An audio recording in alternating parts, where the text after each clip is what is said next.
ಅದಕ್ಕಾಗಿ ಸಿದ್ದರಾಮೇಶ್ವರ ಒಂದು ಮಾತನ್ನು ಹೇಳ್ತಾರೆ, ಮನೆ ನೋಡಿದರೆ ಮನ ಬರುವಂತಾಗಬೇಕು, ಮನೆ ನೋಡಿದರೆ ಮನ ಬರುವಂತಾಗಬೇಕು. ಅದನ್ನೇ ಮುಂದುವರೆದ ಬಸವಣ್ಣನವರು, ಮನೆಯೊಳಗೆ ನಿದ್ದಾನೋ ಇಲ್ಲವೋ, ಹೊಸ್ತಿಲಲ್ಲಿ ಹುಲ್ಲು ಹುಟ್ಟಿ, ಮನೆಯೊಳಗೆ ರಜ ತುಂಬಿ, ಮನೆಯೊಳಗೆ ಮನೆ ಒಡೆಯನಿಲ್ಲ ಕೂಡಲ ಸಂಗಮ. ಮನೆ ಅಂದ್ರೆ ಯಾವುದು ಅಂತ ಹೇಳಿದ್ರೆ ಬಹಳ ಮುಖ್ಯವಾಗಿ ನಾವು ಗಮನಿಸಬೇಕು. ಮನೆ ಅಂತ ಹೇಳಿದ್ರೆ ಈ ಭೌತಿಕ ಕಟ್ಟಡಗಳಲ್ಲ.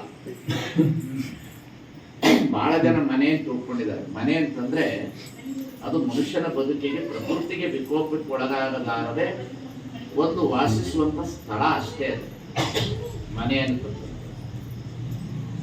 ಗಾಳಿ ಬೀಸಬಾರ್ದು, ಮಳೆಯಲ್ಲಿ ತೊಯ್ಬಾರ್ದು. ಮನೆ ಅನ್ನತಕ್ಕಂಥದ್ದನ್ನ ನೀವು ಅಲ್ಲ, ಪಶು ಪಕ್ಷಿ ಪ್ರಾಣಿಗಳೆಲ್ಲವೂ ಕಟ್ಟಬಹುದು. ನೀವು ಅಷ್ಟೇ ಕಟ್ಟೋದಲ್ಲ, ಎಲ್ಲಾ ಪ್ರಾಣಿಗಳು ಸಹ ಕಟ್ತವು. ಹ್ಯಾಕ್ ಕಟ್ತವು? ಈಗ ನೀವು ನೋಡಿರ್ಬೋದು, ಗೀಜಗನ ಗುಡು ಎಷ್ಟು ಚೆನ್ನಾಗಿ ಕಟ್ತದೆ ಮನೆಯನ್ನ. ನಿಮ್ಮ ಹೊಳೆ ದಂಡೆಗೆ ಕಟ್ತವು. ಅವು ಎಷ್ಟು ಸುಂದರವಾಗಿ ಕಟ್ತಾರಂತಂದ್ರೆ, ಆ ಮನೆಗೆ ಅದಕ್ಕೆ ಬೇಕಾಗಿರ್ತಕ್ಕಂಥ ಮನೆಯನ್ನ ಈ ಜಗತ್ತಿನೊಳಗಡೆ ಆ ರೀತಿಯ ವಿಜ್ಞಾನಿ ತಂತ್ರಜ್ಞಾನಿನೂ ಕಟ್ಟಕ್ಕಾಗಲ್ಲ, ಆ ರೀತಿ ಎಣಿಲಿಕ್ಕಾಗಲ್ಲ ಆ ಗೂಡನ್ನ. ಯಾಕೆ ಗೂಡು ಕಟ್ತದೆ ಅಂತಂದ್ರೆ ತನ್ನ ವಂಶವನ್ನ ಬೆಳೆಸೋದಕ್ಕಾಗಿ. ಈ ಮನೆ ಅನ್ನತಕ್ಕಂತಹ ವ್ಯವಸ್ಥೆ ಒಳಗಡೆ ಅದು ಬಟ್ಟೆ ಇರುತ್ತೆ, ಆದ್ರೆ ನಾವು ಮಳೆ ಬಂದಾಗ ಅದರೊಳಗೊಂದು ಹನಿ ಹೋಗಲ್ಲ ನೀರು. ಹಾಗಾದ್ರೆ ಅದು ಹ್ಯಾಕ್ ಕಟ್ತದೆ ಮನೆಯನ್ನು? ದೇವರು ಯಾವ ರೀತಿಯಾದಂತಹ ಇಂದ್ರಿಯ ಗುಣಗಳನ್ನು ಅದಕ್ಕೆ ಕೊಟ್ಟಿದ್ದಾನೆ, ಅದಕ್ಕೆ ಯಾವ ರೀತಿಯಾದಂತಹ ಚಿಂತನಾಪೂರ್ವಕವಾದಂತಹ ಬದುಕನ್ನು ಕಟ್ಟಲಿಕ್ಕೆ ಪರಮಾತ್ಮ ಒಳಗಡೆ ಇಟ್ಬಿಟ್ಟಿರ್ತಾನೆ. ಆದ್ರೆ ಎಲ್ಲಾ ಪ್ರಾಣಿಗಳು ತಮ್ಮ ತಮ್ಮ ವಾಸಸ್ಥಾನದಲ್ಲಿ ತಮ್ಮ ಮಕ್ಕಳನ್ನು ಸಲುಹಬೇಕಾದ್ರೆ, ತಮ್ಮ ಮಕ್ಕಳ ಒಂದು ಮುಂದಿನ ಪೀಳಿಗೆ ಅದನ್ನು ತೆಗೆದುಕೊಳ್ಳುವಾಗ ತನ್ನ ವಾಸ್ತವದ ಸ್ಥಳಗಳನ್ನ ನಾವು ಕಟ್ಟಿಕೊಂಡು ಬದುಕ್ತವೆ. ಅದಕ್ಕೆ ಬಸವಣ್ಣವ್ರು ಏನ್ ಹೇಳಿದ್ರು, ಕಾಡ ಮೃಗ ಒಂದಾಗಿ ಬಾಳಲಾರದೆ ಹರನೆ, ಊರ ಮೃಗ ಒಂದಾಗಿ ಬಾಳಲಾರದೆ ದೇವ. ಎರಡೆರಡೇ ಸಾಲು ಅವರು ಸಮಾಜದಲ್ಲಿ ಕೊಟ್ಟಿರ್ತಕ್ಕಂಥ ಮಾತು. ಕಾಡಿನಲ್ಲಿರ್ತಕ್ಕಂಥ ಪಶು ಪಕ್ಷಿ ಪ್ರಾಣಿಗಳು ಬಹಳ ಚೆನ್ನಾಗಿ ಬದುಕ್ತವೆ. ಆದ್ರೆ ಮನುಷ್ಯನಾಗಿರ್ತಕ್ಕಂಥವನಿಗೆ ಯಾಕೆ ಪುರಾಣ ಬೇಕು, ಯಾಕೆ ಪ್ರವಚನ ಬೇಕು, ಯಾಕೆ ಬೋಧನೆ ಬೇಕು ಅಂತಂದ್ರೆ, ಪಶು ಪಕ್ಷಿ ಪ್ರಾಣಿಗಳಿಗಿಂತ ಹೆಚ್ಚು ಜಗಳ ಆಡೋರು ಮನುಷ್ಯರು. ಪಶು ಪಕ್ಷಿ ಪ್ರಾಣಿಗಳಿಗಿಂತ ಹೆಚ್ಚು ವಿಪತ್ತನ್ನು ಮಾಡೋರು ಮನುಷ್ಯರು. ಪಶು ಪಕ್ಷಿ ಪ್ರಾಣಿಗಳಿಗಿಂತ ಹೆಚ್ಚು ಈಗೆಲ್ಲಾದ್ರೂ ನೋಡಿದ್ರೆ ನಾಯಿಗಳಿಗೆ ಪರಪಾಗ್ರಹ, ನಾಯಿಗಳಿಗೆ ಪೊಲೀಸ್ ಸ್ಟೇಷನ್ ಇರೋದಿಲ್ಲ, ಯಾವ ಆಕಳುಗಳಿಗೂ ಸಹ ವಕೀಲರಿಲ್ಲ. ಆದ್ರೆ ಮನುಷ್ಯ ಸಮಾಜದೊಳಗಡೆ ಏನಾಗ್ತದೆ, ಮನುಷ್ಯ ಅನ್ನತಕ್ಕಂಥವನು ವಿವೇಕದ ಪ್ರಜ್ಞೆ ಇರ್ತಕ್ಕಂಥವನು ಅಂತ ಅರ್ಥ ಮಾಡ್ಕೊಂಡಿದ್ದಾನೆ. ಅವನು ಅವಿವೇಕಿ ಇರ್ತಾನೆ, ವಿವೇಕ ಪ್ರಜ್ಞೆ ಇರೋದಿಲ್ಲ ಅವನಿಗೆ. ಆ ವಿವೇಕದ ಪ್ರಜ್ಞೆ ಒಳಗಡೆ ಇರ್ತಕ್ಕಂಥ ಪ್ರಜ್ಞೆ ಸತ್ತೋಗ್ಬಿಟ್ಟಿರ್ತದೆ ಅವನಿಗೆ. ಸಮಾಜದ ಒಳಗಡೆ ಇರ್ತಕ್ಕಂತಹ ಬದುಕನ್ನು ನೋಡಿಕೊಂಡು ಅವನು ಬದುಕಲಿಕ್ಕೆ ಪ್ರಯತ್ನ ಪಡುವಾಗ ಈ ಜಗತ್ತಿನ ಒಳಗಡೆ ಮಹಾತ್ಮರ ವಿಚಾರಧಾರೆಗಳನ್ನ ಮನುಷ್ಯರು ಹಾಕಿಕೊಂಡಾಗ ಅವನ ವಿವೇಕದ ಪ್ರಜ್ಞೆಯಿಂದ ಬದುಕಲಿಕ್ಕೆ ಸಾಧ್ಯತೆ ಇದೆ ಅನ್ನತಕ್ಕಂಥ ಒಂದು ಸಂಸ್ಕಾರದ ಸೂತ್ರವನ್ನೇ ಕೊಟ್ಟವರೇ ಮಹಾತ್ಮರು ಈ ಜಗತ್ತಿನಲ್ಲಿ. ಈ ಸಂಸ್ಕಾರ ಅನ್ನತಕ್ಕಂಥ ಸೂತ್ರವನ್ನ ಮನುಷ್ಯ ಎಲ್ಲರೂ ಹಿಡಿಬೇಕು ಸಂಸ್ಕಾರ ಅನ್ನತಕ್ಕಂಥ ಸೂತ್ರವನ್ನು. ಸಂಸ್ಕಾರ ಇಲ್ಲದಂತಹ ಬದುಕಿದೆಯಲ್ಲ, ಅದು ಬದುಕೇ ಅಲ್ಲ ಅಂತ ಹೇಳ್ತಾರೆ. ಅದು ಬದುಕೇ ಅಲ್ಲ, ಅದು ಬದುಕಾಗ್ಲಿಕ್ಕೆ ಸಾಧ್ಯನೇ ಇಲ್ಲ. ಬಹಳ ಜನ ಹೇಳ್ತಾ ಇರ್ತಾರೆ, ನನ್ನ ಮಗ SLC ಪಾಸ್ ಆಗಿದೆ ಅಂದ್ರಪ್ಪ ಬಹಳ ಸುಧಾರಿಸಿ ಅಂದ್ರೆ. ಏನ್ ಸುಧಾರಿಸಿ ಅಂದ್ರೆ ಮನೆಗೆ ಒಂದು ಟಿವಿ ತಂದ, ಇದು ಸುಧಾರಿಸಿದೇನು? ಇದು ಸುಧಾರಿಸಿದಲ್ಲ. ಮನೆ ಕಟ್ಟಿರೋದು ಸುಧಾರಿಸಿದ್ದೇನು? ಇದು ಸುಧಾರಣೆ ಅಲ್ಲ. ಇದು ಅಥವಾ ಫ್ರಿಡ್ಜ್ ತಂದಿರೋದು ಸುಧಾರಣೆ ಏನು? ಅಲ್ಲ, ಅದು ಸುಧಾರಣೆ ಅಲ್ಲ. ಮನೆ ಮುಂದೆ ಕಾರಿಟ್ಟಿರ್ತಕ್ಕಂಥದ್ದೇನು ಶ್ರೀಮಂತಿಕೆಯನ್ನು, ಇದು ಸುಧಾರಣೆ ಅಲ್ಲ. ಇದು ವ್ಯವಹಾರ ಮತ್ತು ನಿನ್ನ ಬುದ್ಧಿಯಿಂದ ಬಂದಿರತಕ್ಕಂಥದ್ದು. ನಿನ್ನ ದುಡಿಮೆಯ ಶ್ರಮದ ಹಣವನ್ನು ನೀನು ದ್ವಿಗುಣಗೊಳಿಸ್ಕೊಂಡು ಹೋದಾಗ ವಸ್ತುಗಳು ಬರ್ತವೆ ಮನೆ ಒಳಗಡೆ. ಅದರಲ್ಲೇನು ದೊಡ್ಡ ಮಾತಿಲ್ಲ. ಅದೇನು ಯಾರ ಆಶೀರ್ವಾದನೂ ಬೇಕಾಗಿಲ್ಲ, ಯಾವ ನಿಂಬೆಕಾಯಿನೂ ಬೇಕಾಗಿಲ್ಲ, ಯಾವ ದೇವಸ್ಥಾನಕ್ಕೂ ಹೋಗಬೇಕಾಗಿಲ್ಲ, ಯಾವ ಗುರುಗಳ ಆಶೀರ್ವಾದದಿಂದ ಅದು ಸಿಗೋದಿಲ್ಲ ಈ ಜಗತ್ತಿನೊಳಗಡೆ. ಇವೆಲ್ಲವೂ ಬಹಳ ಜನ ಹೇಳ್ತಾರೆ, ಬುದ್ಧಿ ನಿಮ್ಮ ಕೃಪೆಯಿಂದ ಸಿಕ್ಕಿದೆ, ಅದೊಂದು ಭಾವ ಅಷ್ಟೇ ಇರ್ತದೆ ಹೊರತು. ಆದ್ರೆ ನಿನ್ನ ಶ್ರಮ ಇದೆ ಅನ್ನತಕ್ಕಂಥದ್ದನ್ನು ನೀನು ಮರ್ತು ಬಿಟ್ಟಿರ್ತೀಯ. ಆದ್ರೆ ಇವೆಲ್ಲವನ್ನ ನಾವು ತಂದು ಮನೆಯೊಳಗಡೆ ಇಟ್ಕೊಳ್ತೀವಿ, ಮನೆಯೊಳಗಡೆ ಸಂಸ್ಕಾರವನ್ನು ಬಿಟ್ಬಿಡ್ತೇವೆ. ಇವೆಲ್ಲ ಒಳಗೆ ಬರ್ತವೆ, ಸಂಸ್ಕಾರ ಏನಾಗುತ್ತೆ, ಹೊರಗೋಗುತ್ತೆ. ಎಲ್ಲವೂ ಒಳಗೆ ತುಂಬಿಕೊಳ್ತವೆ. ಯಾವಾಗ ಭೌತಿಕ ವಸ್ತುಗಳು ಮನೆಯನ್ನು ತುಂಬಿಕೊಳ್ಳುತ್ತೋ ಅದು ದೆವ್ವ ತುಂಬಿಕೊಂಡಂಗೆ. ದೆವ್ವ ಯಾವುದು ಮನೆಗೆ? ದೆವ್ವ ಯಾವುದು ಮನೆಗೆ? ಬಹಳ ಚೆನ್ನಾಗಿತ್ತು, ಮನೆಗಳು ಬಹಳ ಚೆನ್ನಾಗಿತ್ತು. ದೆವ್ವ ಯಾವುದು? ಒಂದು ನನಗೆ ತಿಳಿದಂಗೆ ಒಂದು 25 ವರ್ಷದಿಂದನೋ ಅಥವಾ 30 ವರ್ಷದಿಂದ ಒಂದು ದೆವ್ವ ಬಂತು. ಯಾವುದು? ಟಿವಿ ಅನ್ನೋ ದೆವ್ವ ಬಂತು. ಈ ಟಿವಿ ಅನ್ನುವ ಭೂತ ಒಳಗೆ ಬಂತಲ್ಲ, ಇದು ಬಹಳ ದೊಡ್ಡ ದೆವ್ವ ಇದು. ಈ ದೆವ್ವ ಏನು ಮಾಡ್ಬಿಡ್ತು, ಈ ಭೂತ ಅನ್ನತಕ್ಕಂಥ ಟಿವಿ ಏನ್ ಮಾಡ್ತು, ಇಡೀ ಮನುಷ್ಯತ್ವದ ಒಳಗಡೆ ಇರ್ತಕ್ಕಂಥ ಸಂಸ್ಕಾರವನ್ನೇ ಹಾಳು ಮಾಡಿದ್ರು, ಸಂಪೂರ್ಣ ಹಾಳು ಮಾಡ್ಬಿಡ್ತು.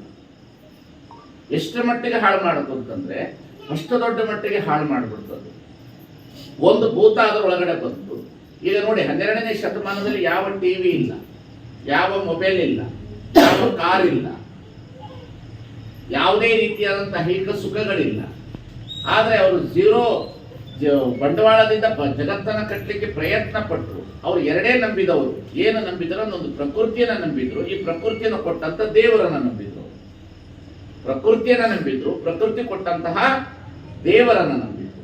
ಈ ಪ್ರಕೃತಿ ಮತ್ತು ದೇವರನ್ನ ನಂಬಿರ್ತಕ್ಕಂಥ ಮನುಷ್ಯರಿಂದ ಸಿಕ್ಕಿರ್ತಕ್ಕಂಥ ವಚನಾನುಭವ ಇದೆಯಲ್ಲ, ಒಂದು ಟಿವಿ ನಿಮಗೆ ಕೊಡ್ಲಿಕ್ಕಾಗೋದಿಲ್ಲ, ಒಂದು ಮೊಬೈಲ್ ಕೊಡ್ಲಿಕ್ಕಾಗೋದಿಲ್ಲ, ಅಥವಾ ನಿನ್ನ ಮನೆಯಲ್ಲಿರ್ತಕ್ಕಂಥ ಫ್ರಿಡ್ಜ್ ನಿನಗೇನು ಕೊಡ್ಲಿಕ್ಕಾಗೋದಿಲ್ಲ, ಅಥವಾ ನಿನ್ನ ಮನೆಯಲ್ಲಿರ್ತಕ್ಕಂಥ ಗ್ಯಾಸ್ ಸ್ಟವ್ ನಿನಗೆ ಸುಖ ಕೊಡೋದಿಲ್ಲ, ಅಥವಾ ನಿನ್ನ ಹಾಸಿಗೆ ಸುಖ ಕೊಡೋದಿಲ್ಲ. ನೋಡಿ, ಅವು ಎರಡೇ ಎರಡು, ಪ್ರಕೃತಿ ಮತ್ತು ದೇವರು, ಎರಡರ ಮಧ್ಯದಲ್ಲಿ ಅವರು ಕೊಟ್ಟಿರ್ತಕ್ಕಂಥ ವಸ್ತುಗಳು. ಎಷ್ಟು ಚೆನ್ನಾಗಿ ಕೊಟ್ಟು ಹೋದ್ರು ಅಂತಂದ್ರೆ, ಬಹಳ ಸುಂದರವಾದಂಥ ವಚನದ ವಸ್ತುಗಳನ್ನು ಅವ್ರು ಇಟ್ಟು ಹೋದ್ರು. ಎಷ್ಟು ಸುಂದರವಾದ ವಚನಗಳನ್ನು ಇಟ್ಟರು ಅಂತ ಹೇಳಿದ್ರೆ, ಅವರು ಒಂದೊಂದೇ ಸಾಲಿನಲ್ಲಿ ಮನುಷ್ಯನ ಬದುಕಿಗೆ ಬೇಕಾಗಿರ್ತಕ್ಕಂಥ ಸಂಸ್ಕಾರದ ಒಂದು ಸುಂದರವಾಗಿರ್ತಕ್ಕಂತಹ ಬೀಜಗಳನ್ನು ಅವ್ರು ಬಿತ್ತಿದ್ರು. ಎಷ್ಟು ಚೆನ್ನಾಗಿ ಬಿತ್ತಿದ್ರು ಅಂದ್ರೆ ಅಷ್ಟು ಚೆನ್ನಾಗಿ ಬಿತ್ತಿದ್ರು. ಎಲ್ಲಿದ್ದರು ಬಸವಣ್ಣನವರು? ಪ್ರಧಾನಮಂತ್ರಿಯೇ ಬಸವಣ್ಣನವರು. ಬೇಕಾದಷ್ಟು ಗಳಿಸಿದ್ರು ಬಸವಣ್ಣನವರು. ಸುಮ್ಮನೆ ಒಂದು ಗುಹೆಯನ್ನು ತೆಗೆದುಕೊಂಡು ಬಾಕ್ಲಿಲ್ಲದೆ ಅರಿವಿನ ಮನೆಯೊಳಗಿದ್ರು. ಯಾರೋ ಬಂದು ಕೇಳಿದ್ರು ಬಸವಣ್ಣನಿಗೆ, ಯಾಕೆ ನೀವು ಮನೆಗೆ ಬಾಕ್ಲಿ ಹಾಕಿಲ್ಲ ಅಂತ. ಕಳ್ಳರಿಗೆ ಅಲ್ಲಿ ಒಳಗಡೆ ಏನಿಲ್ಲ, ಕಳ್ಳರಿಗಲ್ಲೇನು ಒಳಗಿಲ್ಲ, ಕಳ್ಳರಿಗೇನು ಒಳಗಿಲ್ಲ ಅಂದ್ರು. ನೀವು ಮನೆ ಒಳಗಡೆ ಬಾಕ್ಲಿ ಇಟ್ಟಿದ್ದೀರಿ ಅಂತಂದ್ರೆ ಇವತ್ತಿನ ದಿನ ಮನೆಗೆ ಬೇಕು, ಅದು ಪ್ರಶ್ನೆ ಬೇರೆ. ಏನಾಯಿತು ಅಂತಂದ್ರೆ, ಈ ಜಗತ್ತಿನಲ್ಲಿ ವಿಜ್ಞಾನ ಮತ್ತು ತಂತ್ರಜ್ಞಾನಗಳು ಬೆಳೆಯೋದ್ರ ಜೊತೆಗೆ ಸಂಪೂರ್ಣವಾಗಿ ಮನುಷ್ಯನ ಸಂಸ್ಕಾರ ಅನ್ನತಕ್ಕಂಥದ್ದು ನಾಶ ಆಗಿ ಹೋಗ್ಬಿಡುತ್ತೆ ಜಗತ್ತಿನಲ್ಲಿ. ಮನುಷ್ಯನ ಸಂಸ್ಕಾರ ಯಾವಾಗ ನಾಶ ಆಗಿ ಹೋಗ್ತದೆ, ಮನುಷ್ಯ ತನ್ನಲ್ಲಿರ್ತಕ್ಕಂಥ ಅಸ್ತಿತ್ವವನ್ನು ಕಳೆದುಕೊಂಡು ಮನುಷ್ಯ ಜೀವಾತ್ಮ ಆಗಲಾಗದೆ ಪ್ರೇತಾತ್ಮಗಳಾಗಿ ಬದುಕಲಿಕ್ಕೆ ಪ್ರಾರಂಭವನ್ನು ಮಾಡ್ತಾ ಇರ್ತಾರೆ. ಜೀವಾತ್ಮಗಳಾಗಿರೋದಿಲ್ಲ, ಅವು ಪ್ರೇತಾತ್ಮಗಳಾಗಿದೆ. ಇವತ್ತು ಎಷ್ಟು ಪ್ರೇತಾತ್ಮಗಳಾಗಿದೆ, ಭೂತಗಳಾಗಿದೆ ಅಂತ ಹೇಳಿದ್ರೆ ಅಷ್ಟು ಭೂತಗಳಾಗ್ಬಿಟ್ಟಿದೆ. ಹೇಗೆ ಭೂತಗಳಾಗಿದೆ ಅಂತಂದ್ರೆ, ಹೆಂಡತಿ ಗಂಡನನ್ನ ತಿಂತಾ ಇರ್ತದೆ. ಸಾಲ ಮಾಡಾದ್ರೂ ಮನೆ ಕಟ್ಟು, ಸಾಲ ಮಾಡೋದಾದ್ರೂ ತಗೊಂಡು ಬಾ, ಸಾಲ ಮಾಡಿ ಆದ್ರೂ ಮಾಡೋದು, ಅದೊಂದು ಭೂತ ಈ ಗಂಡನನ್ನ ತಿಂತಾ ಇರ್ತದೆ. ಗಂಡ ಅನ್ನೋ ಭೂತ ಹೆಂಡತಿಯನ್ನು ತಿಂತಾ ಇರ್ತದೆ.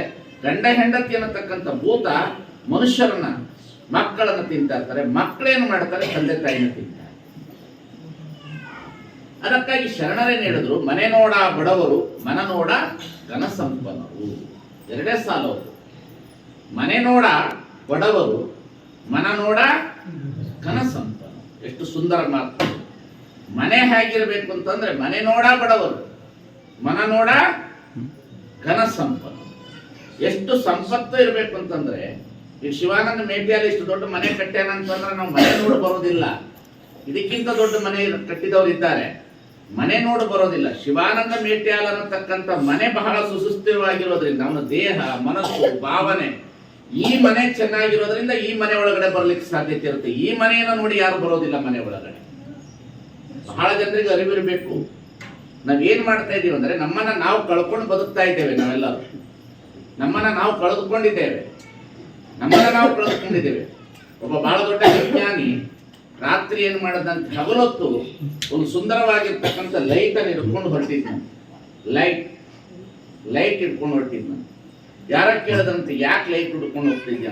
ನನ್ನ ಮಗ ಕಳೆದೋಗಿದ್ದಾನೆ. ಹಗಲೊತ್ತು ಲೈಟ್ ಹಿಡ್ಕೊಂಡು ಹೊರಟಿದ್ನ. ಹಗಲೊತ್ತು ಲೈಟ್ ಹಿಡ್ಕೊಂಡು ಹೊರಟಿದ್ದೀವಿ. ನಾವು ಏನ್ ಮಾಡಿದೀವಿ? ಹಗಲೊತ್ತು ಲೈಟ್ ಹಿಡ್ಕೊಂಡು ಹೊರಟಿದ್ದೀವಿ. ಕತ್ಲೆ ಒಳಗೆ ಲೈಟ್ ಬೇಕಾಗಿತ್ತು, ಹಗಲೊತ್ತು ಲೈಟ್ ಹಿಡ್ಕೊಂಡು ಹೊರಟಿದ್ದೀವಿ. ನಿಮಗೆಲ್ಲರಿಗೂ ದೇವರು ಬಹಳ ಸುಂದರವಾದ ಬದುಕನ್ನು ಕೊಟ್ಟಿದ್ದಾನೆ. ಬಹಳ ಸುಂದರವಾದ ಜೀವನವನ್ನು ಕಟ್ಟಿಕೊಳ್ಳೋದಕ್ಕೆ ಅವಕಾಶಗಳಿದೆ ಈ ಜಗತ್ತಿನೊಳಗಡೆ. ಬಹಳ ಸುಂದರವಾದಂಥ ಜೀವನವನ್ನು ಮಾಡಲಿಕ್ಕೆ ಮನುಷ್ಯನಿಗೆ ಬಹಳ ದಾರಿದೀಪಗಳಿದೆ. ಆದರೆ ದಾರಿದೀಪಗಳು ಏನಾಗೋಯ್ತು? ಟಿವಿ ಎನ್ನುವ ಭೂತ, ಫ್ರಿಡ್ಜ್ ಎನ್ನುವ ಭೂತ, ಬಟ್ಟೆ ಎನ್ನುವ ಭೂತ, ಐಶ್ವರ್ಯ ಎನ್ನುವ ಭೂತ, ಅದರ ಜೊತೆಗೆ ಕರೋನಾವನ್ನ ಮೀರಿ ಕ್ಯಾನ್ಸರ್ ಅನ್ನತಕ್ಕಂಥ ಮೊಬೈಲ್ ಅನ್ನುವ ರೋಗದ ಒಂದು. ಇವೆಲ್ಲವೂ ಏನ್ ಮಾಡಿಬಿಡ್ತು? ಮನುಷ್ಯನನ್ನ ಸಂಪೂರ್ಣವಾಗಿ ಮನೆ ಒಳಗಡೆ ನಿಷ್ಕ್ರಿಯ ಮಾಡಿಬಿಡ್ತು. ಸಂಸ್ಕಾರ ಸಂಪೂರ್ಣ ನಿಷ್ಕ್ರಿಯ ಮಾಡ್ತು. ಎಷ್ಟು ನಿಷ್ಕ್ರಿಯ ಮಾಡ್ತು ಅಂತಂದ್ರೆ ಭಾವನೆಗಳನ್ನೇ ಸಾಯ ಹೊಡೆದು ಬಿಟ್ರು. ಹೆಂಗ ಭಾವನೆಗಳನ್ನ ಸಾಯ ಹೊಡಿತು ಅಂದ್ರೆ, ಟಿವಿ ಸೀರಿಯಲ್ ಹಾಕೊಂಡು ಹೆಂಡತಿ ಕುತ್ಕೊಂಡು ಟಿವಿ ಸೀರಿಯಲ್ ನೋಡ್ತಾ ಇರ್ತಾಳೆ. ಗಂಡ ದುಡಿದು ಬಂದಿರ್ತಾನೆ, ಕೈಕಾಲಿಗೆ ನೀರು ಕೊಡುವಂತ ಸೌಜನ್ಯವನ್ನು ಕಳ್ಕೊಂಡ್ಬಿಟ್ರು. ಊಟ ಮಾಡ್ರಿ ಅಂತ ಹೇಳ್ತಕ್ಕಂಥ ಭಾವನೆನೂ ಕಳ್ಕೊಂಡ್ಬಿಟ್ರು. ಅಡುಗೆ ಮನೆಗೆ ಇಟ್ಟಿದ್ದೀನಿ ಉಂಡ್ರಿ ಮಲಗರಿ ಅನ್ನತಕ್ಕಂತಹ ಒಂದು ಸಂಸ್ಕೃತಿಯನ್ನು ನಾವು ಕಳ್ಕೊಂಡ್ಬಿಟ್ಟು ಮನೆಯೊಳಗೆ. ಬಹಳ ದೊಡ್ಡ ಸಂಸ್ಕಾರವನ್ನು ಕಳ್ಕೊಂಡಿದ್ದೇವೆ ನಾವು. ಎಂತೆಂತಹ ಸಂಸ್ಕಾರಗಳನ್ನು ಕಳ್ಕೊಂಡಿದ್ದೀವಿ ಅಂದ್ರೆ, ಮನೆ ಒಳಗಡೆ ಮಾನವ ಸಂಬಂಧದ ಮಾನವೀಯತೆಯ ಮೌಲ್ಯಗಳ ಸಂಸ್ಕಾರವನ್ನೇ ಕಳ್ಕೊಂಡ್ಬಿಟ್ಟಿದ್ದೇವೆ ನಾವು. ಸಂಸ್ಕಾರ ಅನ್ನತಕ್ಕಂಥದ್ದು ಇದೆಯಲ್ಲ, ಬಸವಣ್ಣನವರು ಅದನ್ನೇ ಕಲಿಸೋದು ಸಂಸ್ಕಾರವನ್ನ. ಏನಿ ಬಂದಿರಿ ಹದುಡವಿದ್ದೀರಿ ಎಂದರೆ ನಿಮ್ಮ ಮೈಸಿರಿ ಹಾರಿ ಹೋಗುವುದೇ, ಕುಳ್ಳಿರೆಂದರೆ ನೆಲ ಕುಳಿ ಹೋಗುವುದೇ, ಒಡನೆ ನುಡಿದರೆ ಶಿರವಟ್ಟೆ ಒಡೆಯುವುದೇ, ಕೊಡಲಿಲ್ಲದಿರ್ತೊಡೊಂದು ಗುಣವಿಲ್ಲದಿರ್ತಡೆ ಕೆಡವಿ ಮೂಗ ಕೊಯ್ಯುವುದೇ ಮಾಣ್ಮನೆ ನಮ್ಮ ಕೂಡ. ಮನೆಗಳಿಗೆ ಸಂಸ್ಕಾರ ಹಾಕೋದಿದೆಯಲ್ಲ, ಅದು ನೀವು ಯಾವ ಕಾಲದೊಳಗಡೆ ನೋಡ್ಲಿಕ್ಕಾಗೋದಿಲ್ಲ. ವಚನಗಳಲ್ಲೇ ನೋಡೋದು ಅದನ್ನ.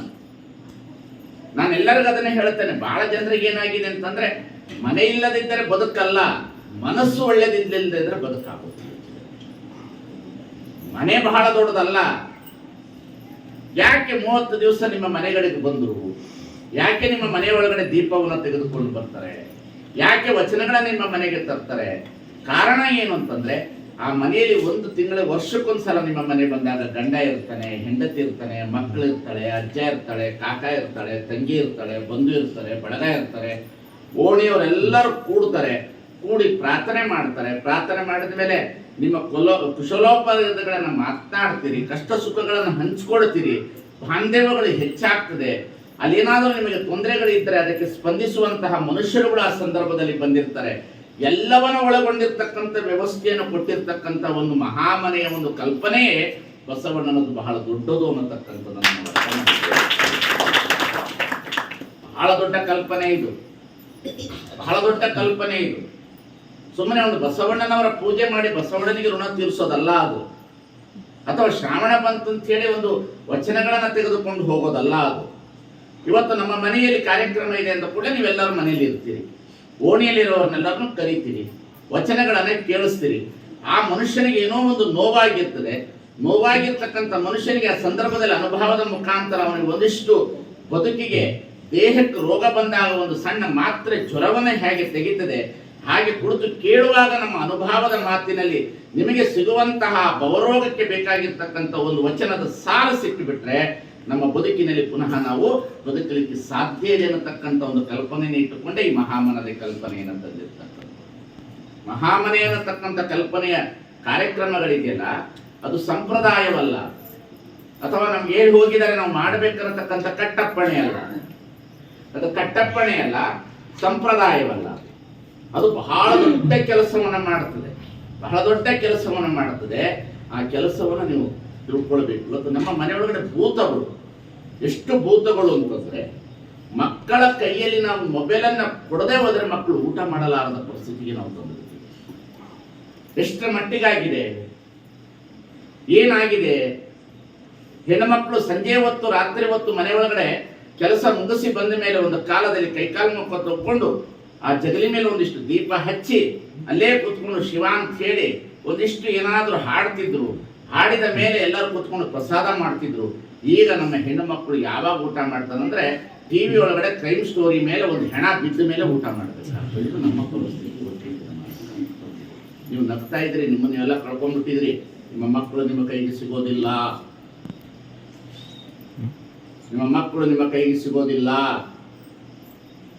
ನಿಮ್ಮ ಮಕ್ಕಳು ಹೊರಟೋಗ್ಬಿಟ್ಟಿದ್ದಾರೆ. ನಿಮ್ಮ ಮಕ್ಕಳು ಮೊಬೈಲ್ ಕೈಯಲ್ಲಿದ್ದಾರೆ, ನಿಮ್ಮ ಕೈಯಲ್ಲಿ ಇಲ್ಲ, ದೇವರ ಕೈಯಲ್ಲೂ ಇಲ್ಲ. ಸಂಸ್ಕೃತ ಭಾಷೆಯನ್ನು ಕೇಳಿದ್ರೆ ದೇವಲೋಕಕ್ಕೆ ಹೋಗ ದಾರಿಯೂ ಇಲ್ಲ.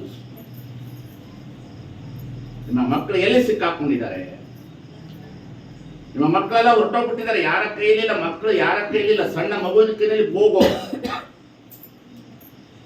ನಾನು ಅದನ್ನೇ ಹೇಳ್ತಾ ಇರ್ತೀನಿ, ಒಂದು ಮನೆತನಗಳಲ್ಲಿ ಇವತ್ತು ನೀವು ಗಮನ ಇಡಬೇಕು. ಒಂದು ಎಲ್ಲರೂ ಬಡವರು ಅಂತಿದ್ರಿ, ಯಾರು ಬಡವರಿಲ್ಲ. ಒಂದು ಮನೆಯಲ್ಲಿ 10 ಮೊಬೈಲ್ ಇದ್ರೆ ಒಂದು ಮೊಬೈಲ್ಗೆ 20,000 ಆದ್ರೆ 2 ಲಕ್ಷ ರೂಪಾಯಿ ಬಡ್ಜೆಟ್ ಹಾಕಿದ್ರಿ. ನಿಮ್ಮ ಮನೆಗಳಲ್ಲಿ ನೀವು 2 ಲಕ್ಷ ರೂಪಾಯಿ ಬಡ್ಜೆಟ್ ಹಾಕಿದಿರಿ. ಬಹಳ ದೊಡ್ಡ ಹಾವಳಿ ಅಂತಂದ್ರೆ ಇವತ್ತು ಮೊಬೈಲಿನಿಂದ ಮನುಷ್ಯರನ್ನು ಹೊರಗಡೆ ತರ್ತಕ್ಕಂಥದ್ದು. ಎಷ್ಟರ ಮಟ್ಟಿಗೆ ನಾವು ಅಡಿಕ್ಟ್ ಆಗಿದ್ದೀವಿ ಅಂದ್ರೆ, ಹುಡುಕ 100 ರೂಪಾಯಿದು ಕುಡಿಬಹುದು, ಆದ್ರೆ ಮನೆಯಲ್ಲಿ ಎಲ್ಲರೂ ಪ್ರತಿದಿನ 10 ಮೊಬೈಲ್ ನಲ್ಲಿ ಇಲ್ಲ ಅಂತಂದ್ರೆ 300 ರೂಪಾಯಿ ಹೆಂಡ ಕುಡ್ದಂಗೆ ಕುಡಿತಾ ಇದ್ದಾರೆ.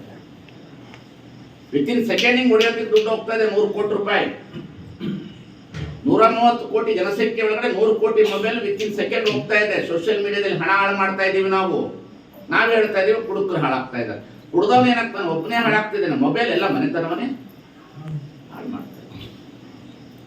ಮೊಬೈಲ್ ಎಲ್ಲರ ಮನೆತನವನ್ನ ನಾಶ ಮಾಡ್ತಾ ಇದೆ. ಅದ್ರಲ್ಲಿ ಯಾವುದು ನೋಡ್ಬೇಕನ್ನತಕ್ಕಂಥ ತಿಳುವಳಿಕೆ ಇದ್ರೂ ನೋಡ್ತಾ ಇರೋದಿಲ್ಲ. ಎಷ್ಟರ ಮಟ್ಟಿಗೆ ನಾವು ನಮ್ಮನ್ನ ಕಳ್ಕೊಂಡ್ಬಿಟ್ಟಿದ್ವಿ, ಮನೆ ಒಳಗಡೆ ಸಂಸ್ಕಾರವನ್ನ ಬಿಟ್ಬಿಟ್ಟಿದ್ವಿ ಅಂತಂದ್ರೆ ಅದನ್ನ ಮೀರಿ ಬದುಕಬೇಕು. ಈಗ ಯಾಕೆ ನಿಮ್ಮ ಮನೆಗಳಿಗೆ ಬರ್ತೀವಿ ಅಂತಂದ್ರೆ, ಬಸವಣ್ಣ ಯಾಕೆ ನಿಮ್ಮ ಮನೆಗಳಿಗೆ ಬರ್ತಾನೆ, ಯಾಕೆ ಇವರೆಲ್ಲರೂ ವಚನಗಳನ್ನ ತರ್ತಾರೆ, ಯಾಕೆ ನಿಮ್ಮ ಮನೆಗಳಿಗೆ ಅನುಭವಗಳನ್ನ ತರ್ತಾರೆ ಅಂತ ಹೇಳಿದ್ರೆ, ನೀವು ಕಳೆದುಕೊಂಡಿರ್ತಕ್ಕಂಥ ಹಗಲಿನ ಹೊತ್ತು ಲ್ಯಾಟಿನ್ ಇಟ್ಕೊಂಡು ತಿರುಗಾಡಿರ್ತಕ್ಕಂಥ ಮನುಷ್ಯರ ಹತ್ತಿರ ನೀವು ಹತ್ತಿರ ನಾವು ಬರೋದು ಕೆಲಸ ಇನ್ನೇನು ಅಲ್ಲ. ನೀವು ಹಗಲೊತ್ತು ಇಟ್ಕೊಂಡು ಹೊಂಟ್ಬಿಟ್ಟಿರಿ.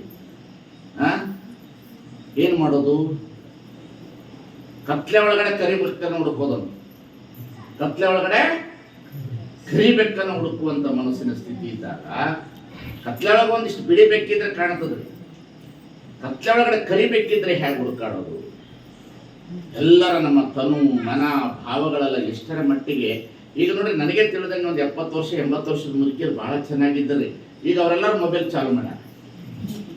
ಅಂದ್ರೆ ಒಬ್ಬ ತಿಳಿಲಾರದ ಹೆಣ್ಣು ಮಗಳೂ ಸಹ ಮೊಬೈಲ್ ಹಿಡ್ಕೊಂಡು ಸುಖ ಪಡ್ಲಿಕ್ಕೆ ಬಂದಾಗ ದೇವರಲ್ಲಿ, ಧರ್ಮ ಎಲ್ಲಿ, ಸಂಸ್ಕೃತಿಯಲ್ಲಿ, ಸಂಸ್ಕಾರ ಎಲ್ಲಿ, ಪೂಜೆಯಲ್ಲಿ, ಪುನಸ್ಕಾರ ಎಲ್ಲಿ?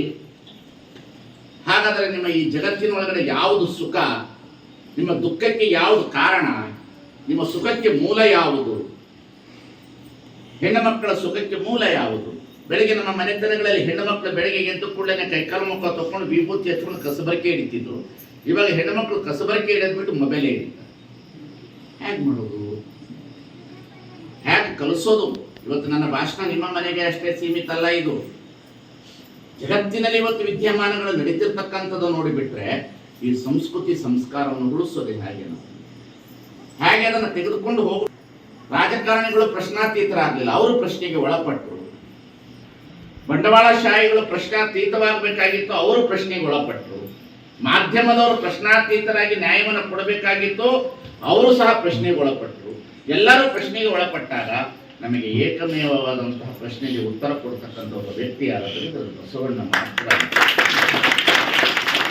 ಒಬ್ಬನೇ ಉತ್ತರ ಕೊಡೋದು ನಮಗೆ, ಯಾರ್ಯಾರು ಉತ್ತರ ಕೊಡ್ಲಿಕ್ಕೆ ಸಾಧ್ಯ ಇಲ್ಲ. ನಿಮಗೆ ನಿಮ್ಮ ಸಮಸ್ಯೆಗಳಿಗೆ ಉತ್ತರ ಕೊಡ್ತಕ್ಕಂಥದ್ದು, ನಿಮ್ಮ ಮನಸ್ಸಿಗೆ ಶಾಂತಿಯನ್ನು ಕೊಡ್ತಕ್ಕಂಥದ್ದು, ನಿಮ್ಮ ಭಾವನೆಗಳಿಗೆ ಬೆಳಕನ್ನು ಕೊಡ್ತಕ್ಕಂಥದ್ದು, ನಿಮ್ಮ ಬದುಕಿಗೆ ಏನಾದರೂ ಜೀವನದ ಪ್ರಸಾದವನ್ನು ಕೊಡ್ತಕ್ಕಂಥ ಶಕ್ತಿ ಇದ್ರೆ ಅದು ವಚನಗಳು. ವಚನಗಳು ಬಿಟ್ಟರೆ ನೀನು ಅಲ್ಲ. ಇಲ್ಲಿ ಕುಳಿತ ಹೆಣ್ಣು ಮಕ್ಕಳಿದ್ದೀರಲ್ಲ, ನೀವು ಇಷ್ಟೇ ಜನ ಮನಸ್ಸು ಮಾಡಿದ್ರೆ ಜಗತ್ತನ್ನು ಕಟ್ಟಬಲ್ರಿ. ಇಷ್ಟೇ ಜನ ಮನಸ್ಸು ಮಾಡಿದ್ರೆ ಜಗತ್ತನ್ನು ಕಟ್ಟಬಹುದು.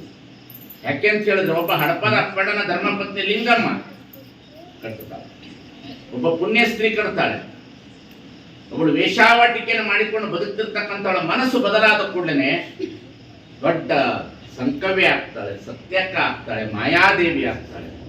ಇವತ್ತು ಮನುಷ್ಯನಿಗೆ ಭೌತಿಕ ಸಂಪತ್ತಿನ ಕಡೆಗೆ ಹೆಚ್ಚು ನಾಗಾಲೋಟದಿಂದ ಹೋಗ್ತಾ ಇರೋದ್ರಿಂದ, ಈ ಎಲ್ಲ ಭೂತಗಳು ಮನೆಯೊಳಗಡೆ ಬಂದು ಸೇರಿರುವುದರಿಂದ ನಮಗೆ ಸುಖದ ಜೊತೆಗೆ ಆ ಭೂತಗಳು ಏನ್ ಮಾಡ್ತವೆ? ಅದಕ್ಕೆ ಒಂದು ಕಡೆ ವಚನ ಬರೀತಾನೆ ಬಸವ ಪ್ರಭುದೇವರು, ಭೂತಗಳ ಕೂಡಿ ಭೂತ ಅದ್ಭುತವಾಯಿತು ನೋಡ. ವಚನ ಭೂತಗಳ ಕೂಡಿ ಭೂತ ಅದ್ಭುತವಾಯಿತು. ಎಂತಹ ಮಾತುಗಳನ್ನು ಬರೆದಿಟ್ಟು ಹೋಗಿದ್ದಾರೆ ಶರಣರು ಅಂದ್ರೆ, ಎಂತಹ ಮಾತುಗಳು. ಪೂರ್ತಿ ಹೇಳಿಸ್ತಾರೆ ವಚನ. ಅದ್ಭುತವಾಯಿತು ನೋಡ. ಆಮೇಲೆ ಅದು ಬಹಳ ಅತಿ ಅದ್ಭುತ. ನನಗೆ ಇಲ್ಲಿ ಕೂತ್ಕೊಳ್ಳೇನೆ ಈ ವಚನ ಬಗ್ಗೆನೇ ಯೋಚನೆ ಮಾಡಬೇಕು ಅಂತ ಬಂತು. ಭೂತಗಳ ಕೂಡಿ ಭೂತ ಅದ್ಭುತ ಮಾಡಿ ಹಂಗ ಭೂತ ಮಾಡ್ತಾವಂತ ನಿಮಗೆ ತಿಳ್ಕೊಳ್ರಿ. ಹೆಂಗ್ ಭೂತ ಮಾಡ್ತಾರೆ? ಈಗ ಮಗು ಊಟ ಮಾಡೋದಿಲ್ಲ, ಊಟ ಮಾಡದೇ ಇದ್ದಾಗ ಮಗುನ ಕೂತ್ಕೊಂಡು ಭೂತ ಬಂತು ನೋಡು ಉಣ್ತೀರೋನು, ದೇವು ಬರ್ತದ ನೋಡು ಉಣ್ತೀರೋನು, ಪಿಶಾಚಿ ಬರ್ತನು. ಆ ಮಗುವಿಗೆ ಮೊದಲೇ ಭೂತ ಹಾಕಿ ಸಾಯವರೆಗೂ ಆ ಮಗು ಭಯದಿಂದ ಇರ್ಬೇಕ್ರಿ. ಬಸವಣ್ಣ ಹೇಳ್ತಾನೆ, ಆ ಥರದ ಭಯದ ವಾತಾವರಣದಲ್ಲಿ ಮಕ್ಕಳನ್ನು ಬೆಳೆಸಬೇಡ್ರಿ.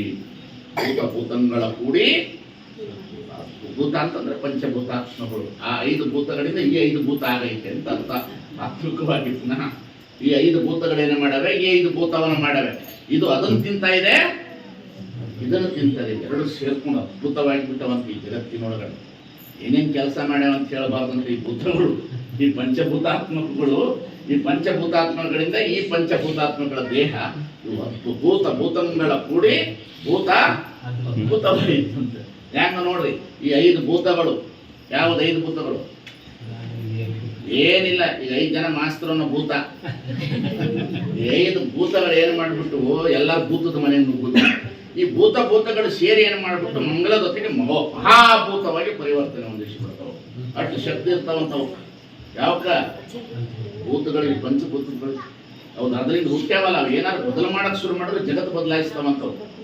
ಭೂತಗಳ ಕೂಡಿ ಭೂತ ಅದ್ಭುತವಾಯಿತಯ್ಯ ಅಂತ.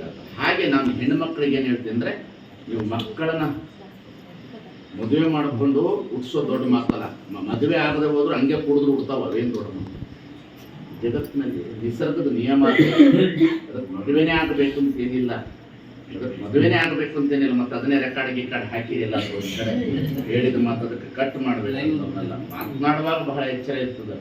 ಅಂದ್ರೆ ಏನು ಹೇಳ್ತೀನಿ ಅಂದ್ರೆ, ನಮಗೆ ಎದಕ್ಕೆ ಮಕ್ಕಳು ಬೇಕು? ನಿಮಗೆ ನೀನು ಇಸ್ಪೇಟ್ ಆಡಕ್ಕ, ಕುಡಿಯಕ್ಕ, ಮನೇಲಿ ಆಸ್ತಿ ಹಾಳು ಮಾಡಕ್ಕ ಎದಕ್ಕೆ ಬೇಕು ಮಕ್ಕಳು? ನಿಮಗೆ ಎದಕ್ಕೆ ಮಕ್ಕಳು ಎದಕ್ಕೆ ಬೇಕು? ಸುಖ ಸಾಕಿತ್ತಲ್ಲ, ಮಕ್ಕಳು ಎದಕ್ಕೆ ಬೇಕು? ಮಕ್ಕಳು ಎದಕ್ಕೆ ಹುಟ್ಟಿಸ್ತೀರಿ ಅಂತಂದ್ರೆ, ಈ ದೇಶದ ನಾಗರಿಕತೆಯ ಸಂಸ್ಕೃತಿಯ ಸಂಸ್ಕಾರದ ಬೇರುಗಳವು. ಮಕ್ಕಳಂದ್ರೆ ಏನು ತಿಳಿದ್ರಿ ನೀವು? ನಿಮ್ಮ ಏನು ಕಾಮದ ವಾಸನೆ ಬಿಟ್ಟೇವೆ ನಾವು. ಅವು 5,000 4,000 ವರ್ಷದ ಇತಿಹಾಸ ಇರ್ತಕ್ಕಂಥ ಬೇರುಗಳವು. ಹರಪ ಮೊಹಂಜದಾರೆಯ ಸಂಸ್ಕೃತಿ ಸಂಸ್ಕಾರದ ಬೇರುಗಳವು. ಅದರೊಳಗೆ ಶಿವನ ಬೇರಿದೆ, ಬಸವಣ್ಣನ ಬೇರಿದೆ, ನಿಮ್ಮ ಅಜ್ಜನ ಬೇರಿದೆ, ಬಸವಾದಿ ಪ್ರಮುಖರು ಲಿಂಗ ಹಿಡಿದಿರ್ತಕ್ಕಂಥ ಬೇರಿದೆ, ಶರಣ ಸಂಸ್ಕೃತಿಯ ಬೇರಿದೆ. ಆ ಬೇರು ನಿಮ್ಮನ್ನು ತಗೊಂಡೋಗ್ತದೆ. ಎಲ್ಲಿಂದ ತಗೊಂಡೋಗ್ತದ? 1,000 ವರ್ಷದ ಹಿಂದೆ ಬಂದು ಇಲ್ಲೆಲ್ಲೋ ವಚನ ಸಾಹಿತ್ಯದ ಸಂರಕ್ಷಣೆ ಮಾಡಿರ್ತಕ್ಕಂತಹ ಚೆನ್ನಬಸವಣ್ಣನ ಮೂರ್ತಿ ಹತ್ರ ನೀವೆಲ್ಲರೂ ಇಲ್ಲಿಂದ ಸಾಗಿ ಹೋಗಬೇಕಾದ್ರೆ ನೀವು ಅದರ ಕಡೆಗೆ ಯಾಕೆ ಹೋಗ್ತೀರ ಅಂತಂದ್ರೆ, ಶತಶತಮಾನದ 1,000 ವರ್ಷದ ಬೇರು ನಿಮ್ಮೊಳಗೈತೆ.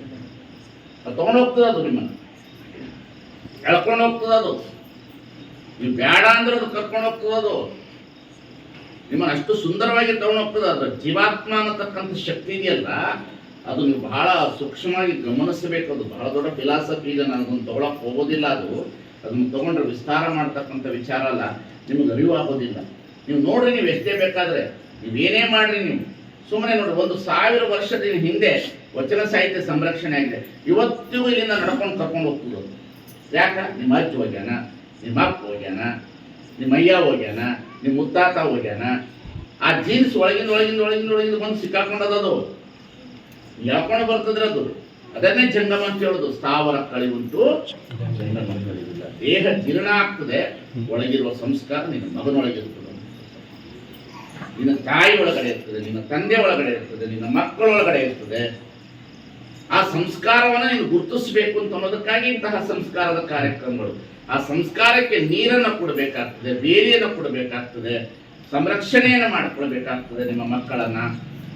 ಆ ಮಕ್ಕಳಿಗೆ ನೀವು ಕೇವಲ ಊಟನೋ ತಿಂಡಿನೋ ಬಟ್ಟೆನೋ ಕೊಡೋದು ದೊಡ್ಡ ಮಾತಲ್ಲ, ನಿಮ್ಮ ಕರ್ತವ್ಯ ಅಲ್ಲ ಅದು. ಎಷ್ಟೋ ಜನ ತಂದೆ ತಾಯಿಗಳು ಹುಟ್ಟಿಸಿದ ಕೂಡ ತಂದೆ ತಾಯಿ ತಿಳ್ಕೊಂಡ್ಬಿಡ್ತಾರೆ, ಮಕ್ಕಳು ಬೆಳೀತಾವು. ನಿನಗೆ ನೀನೇ ತಂದೆ ತಾಯಿ ಇಲ್ಲದ ಕಂದ ನಿನಗೆ ನೀನೇ ಬೆಳೆದೆಯಲ್ಲ, ಅಭೇದ್ಯಕ್ಕೆ ಭೇದ್ಯಾಗಿ ಅಸಾಧ್ಯಕ್ಕೆ ಸಾಧ್ಯ ಆಗಿ ಅಂತ ಹೇಳ್ತಾರೆ ಈ ಜಗತ್ತಿನೊಳಗಡೆ. ನೀವು ಬಹಳ ಜನ ತಿಳ್ಕೊಂಡಿರೋದು ಬಹಳ ಅಪರಾಧ ಅದ. ಅದಕ್ಕೆ ಬಸವಣ್ಣನವರು ಈ ಜಗತ್ತಿನೊಳಗಡೆ ತಂದೆನೂ ನೀನೇ, ತಾಯಿನೂ ನೀನೆ, ಕೊಂದನು ನೀನೆ, ಬಲದನು ನೀನೆ, ನನಗೆ ನೀನಲ್ಲದೆ ಮತ್ತಾರು ಇಲ್ಲವಯ್ಯ ಕೂಡಲಸನು. ಯಾಕೆ ತಂದೆ ತಾಯಿ ಬಂಧು ಬಳಗ ಎಲ್ಲವೂ ಅವನೇ ಅನ್ನತಕ್ಕಂಥ ಮೂಲ ದ್ರವ್ಯದ ಕಡೆಗೆ ಯಾಕೆ ಹೋಯ್ತು ಅಂದ್ರೆ ಒಂದು ಮಗು ಇವತ್ತು ನೀವು ಬದುಕಿರ್ತಕ್ಕಂಥದ್ದು ಹೆಣ್ಣು ಬದುಕಿರ್ತೀರಿ, ಒಂದು ಆಹಾರದಿಂದ ಈ ದೇಹವನ್ನು ಪಡ್ಕೊಂಡಿರ್ತೀವಿ. ಈ ಆಹಾರವನ್ನು ಈ ದೇಹದಟ್ಟು, ಆಹಾರ ಏನಾಗ್ತದೆ? ರಕ್ತ ಆಗ್ತದೆ. ರಕ್ತ ಏನಾಗ್ತದೆ? ವೀರ್ಯ ಆಗ್ತದೆ. ವೀರ್ಯ ಏನಾಗ್ತದೆ? ಮಗು ಆಗ್ತದೆ. ಮಗುವಾಗಿರ್ತಕ್ಕಂಥದ್ದು ಎಲ್ಲಿಂದ ಹುಟ್ಟಿದೆ? ಪುನಃ ಆ ಆಹಾರದಿಂದ ಹುಟ್ಟಿದೆ. ಆಹಾರ ಎಲ್ಲಿಂದ ಬಂದಿದೆ? ಭೂಮಿಯಿಂದ ಬಂದಿದೆ. ಭೂಮಿಯಿಂದ ಕೆಳಗಡೆ ಏನಿದೆ? ನೀರಿದೆ. ನೀರಿನ ಕೆಳಗಡೆ ಏನಿದೆ? ಅಗ್ನಿ ಇದೆ. ಅಗ್ನಿಯ ಕೆಳಗಡೆ ಏನಿದೆ? ವಾಯು ಇದೆ. ವಾಯುವಿನ ಕೆಳಗಡೆ ಏನಿದೆ? ಆಕಾಶ ಇದೆ. ಈ ಆಕಾಶವನ್ನು ತೆಗೆದುಕೊಂಡಿರ್ತಕ್ಕಂಥ ಯಾರು? ಆ ಪರಮಾತ್ಮ. ಆದ್ದರಿಂದ ನಾನು ಅಲ್ಲಿಂದನೇ ಬಂದಿರೋದ್ರಿಂದ ನೀನೇ ತಂದೆ, ನೀನೇ ತಾಯಿ, ನೀನೇ ಬಂದು, ನೀನೇ ಬರಲ್ಲ. ನೀನೇ ತಾಯಿ, ನೀನೇ ತಂದೆ, ನೀನೇ ಬಂದು ಎಂತದಿರ್ಬೋದು ಆ ವಚನ. ಮೂಲ ಸ್ವರೂಪದ ಮಹಾಲಿಂಗದ ವಚನ ಅದು. ಮೂಲ ಸ್ವರೂಪದ ನಿಶೂನ್ಯದ ವಚನ ಅದು. ಮೂಲ ಸ್ವರೂಪದ ಮಹಾಪ್ರವೃತ್ತಿಯ ವಚನ. ತಂದೆ ನೀನೆ, ತಾಯಿನೂ ನೀನೆ, ಬಂಧುನು ನೀನೆ, ಬಳಗನು ನೀನೆ, ನನಗೆ ನೀನಲ್ಲದೆ. ದೇವರ ನಮ್ಗೆ ಯಾರು ಅಂತಂದ್ರೆ ಅವನೇ. ನಾವೇನ್ ಮಾಡ್ಬಿಡ್ತೀವಿ? ಇದನ್ನ ತಂದೆ ಅಂತೀವಿ, ಇದನ್ನ ತಾಯಿ ಅಂತೀವಿ. ಆ ತಂದೆ ಅನ್ನತಕ್ಕಂಥದ್ದು ಎದಕ್ಕಂದ್ರೆ ವ್ಯವಹಾರಕ್ಕೆ ಇರ್ತದೆ ಅಷ್ಟೇ. ತಾಯಿ ಅನ್ನತಕ್ಕಂಥದ್ದು ಎದಕ್ಕೆ ಇರ್ತದೆ ಅಂತಂದ್ರೆ ವ್ಯವಹಾರದೊಳಗಡೆ ಬುದ್ಧಿಯನ್ನು ಬೆಳೆಸೋದಕ್ಕೆ ಇರ್ತದೆ ಅಷ್ಟೇ. ಬಂಧು ಬಳಗದವ್ರು ಯಾಕೆ ಇರ್ತಾರೆ ಅಂತಂದ್ರೆ ಸುಮ್ಮನೆ ಸಂಬಂಧಗಳನ್ನ ಹಾಳು ಮಾಡ್ಕೊಳ್ಬಾರ್ದು ಅಂತ ಇರ್ತದೆ ಅಂತ ಹೇಳ್ತಾರೆ. ಇರಬೇಕು, ಇದೆಲ್ಲ ಇಲ್ಲ ಅಂತಲ್ಲ. ಆದ್ರೆ ನಮಗೆ ಅರಿವಿರ್ಬೇಕೇನು ಅಂತಂದ್ರೆ ನಮ್ಮನ್ನೆಲ್ಲರನ್ನು ಹುಟ್ಟಿಸಿರುವ ತಂದೆನೇ ದೇವರು, ತಾಯಿನೇ ದೇವರು, ಬಂಧುನೇ ದೇವರು, ಬಳಗನೇ ದೇವರು, ನನಗೆ ನೀನಲ್ಲದೆ ಮತ್ತಾರು ಇಲ್ಲವಯ್ಯ ಅನ್ನತಕ್ಕಂಥ ಸೂತ್ರ ಇದೆಯಲ್ಲ. ಕೂಡಲ ಸಂಗಮ ದೇವ ಸೆರಗೊಡ್ಡಿ ಬೇಡವೆ, ನಿನ್ನನ್ನು ಬಿಟ್ಟರೆ ಯಾರನ್ನು ಬೇಡೋದಿಲ್ಲ ಅಂತ ಹೇಳ್ತಾರಲ್ಲ. ಆ ಭಾವದ ಸೂತ್ರ ಎಲ್ಲಿವರೆಗೆ ಸಮಾಜದೊಳಗಡೆ ಬರೋದಿಲ್ಲ ಅಲ್ಲಿಯವರೆಗೆ ಬಸವಣ್ಣ ನಮ್ಗೆ ಯಾರಿಗೂ ಅರ್ಥ ಆಗೋದು. ಆ ಭಾವದ ಸೂತ್ರ ಅರಿವಾಗಬೇಕು ನಮಗೆ. ನಾವೇನ್ ಮಾಡ್ಬಿಡ್ತೇವೆ, ನಮ್ಮ ಸಮಾಜದೊಳಗಡೆ ನಿಜವಾದಂಥ ನಿಜತತ್ವವನ್ನು ಬೋಧಿಸಲಾರದೆ ಏನ್ ಮಾಡ್ಬಿಡ್ತೇವೆ, ಆ ಮೂಲ ಕರ್ತೃವಿನ ಜೊತೆಯಲ್ಲಿ ಇರ್ತಕ್ಕಂಥ ಜೀವದ ಸಂಬಂಧ ಮಾಡಿಕೊಡ್ಬೇಕಾಗ್ತದೆ. ಆ ಜೀವದ ಸಂಬಂಧವನ್ನು ನಾವು ಯಾವಾಗ ಸಂಬಂಧ ಮಾಡ್ತೇವೆ ನಾವೆಲ್ಲರೂ ಬದುಕನ್ನು ಕಟ್ಟಿಕೊಳ್ಳೋಕ್ಕಾಗುತ್ತೆ. ನಾವೆಲ್ಲರೂ ಏನಾಗಿದ್ದೀವಿ? ಜೀವಗಳಾಗಿದ್ದೀವಿ, ಇನ್ನು ಜೀವಾತ್ಮರಾಗಿಲ್ಲ. ಜೀವ ಬೇರೆ, ಜೀವಾತ್ಮ ಬೇರೆ, ಮಹಾತ್ಮ ಬೇರೆ, ಪರಮಾತ್ಮ ಬೇರೆ, ಪರಾತ್ಪರ ಪರವಸ್ತುವಿನ ಸ್ವರೂಪ ಬೇರೆ ಅಂತ ಹೇಳ್ತಾರೆ ಬಸವಣ್ಣ. ಜೀವ ಅಂತಂದ್ರೆ ನೀವೆಲ್ಲ ಇಲ್ಲಿ ಕುಳಿತಿರ್ತಕ್ಕಂಥವು.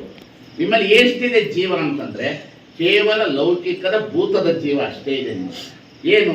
ನಿಮ್ಮ ಮಗುನ ಹಿಡ್ಕೊಂಡು ತಪ್ಕೊಂಡಿದ್ದು ನನ್ನ ಜೀವ ಅಂತೀವಿ. ಅದನ್ನು ಮೀರಿದ ಏನಿರೋದಿಲ್ಲ.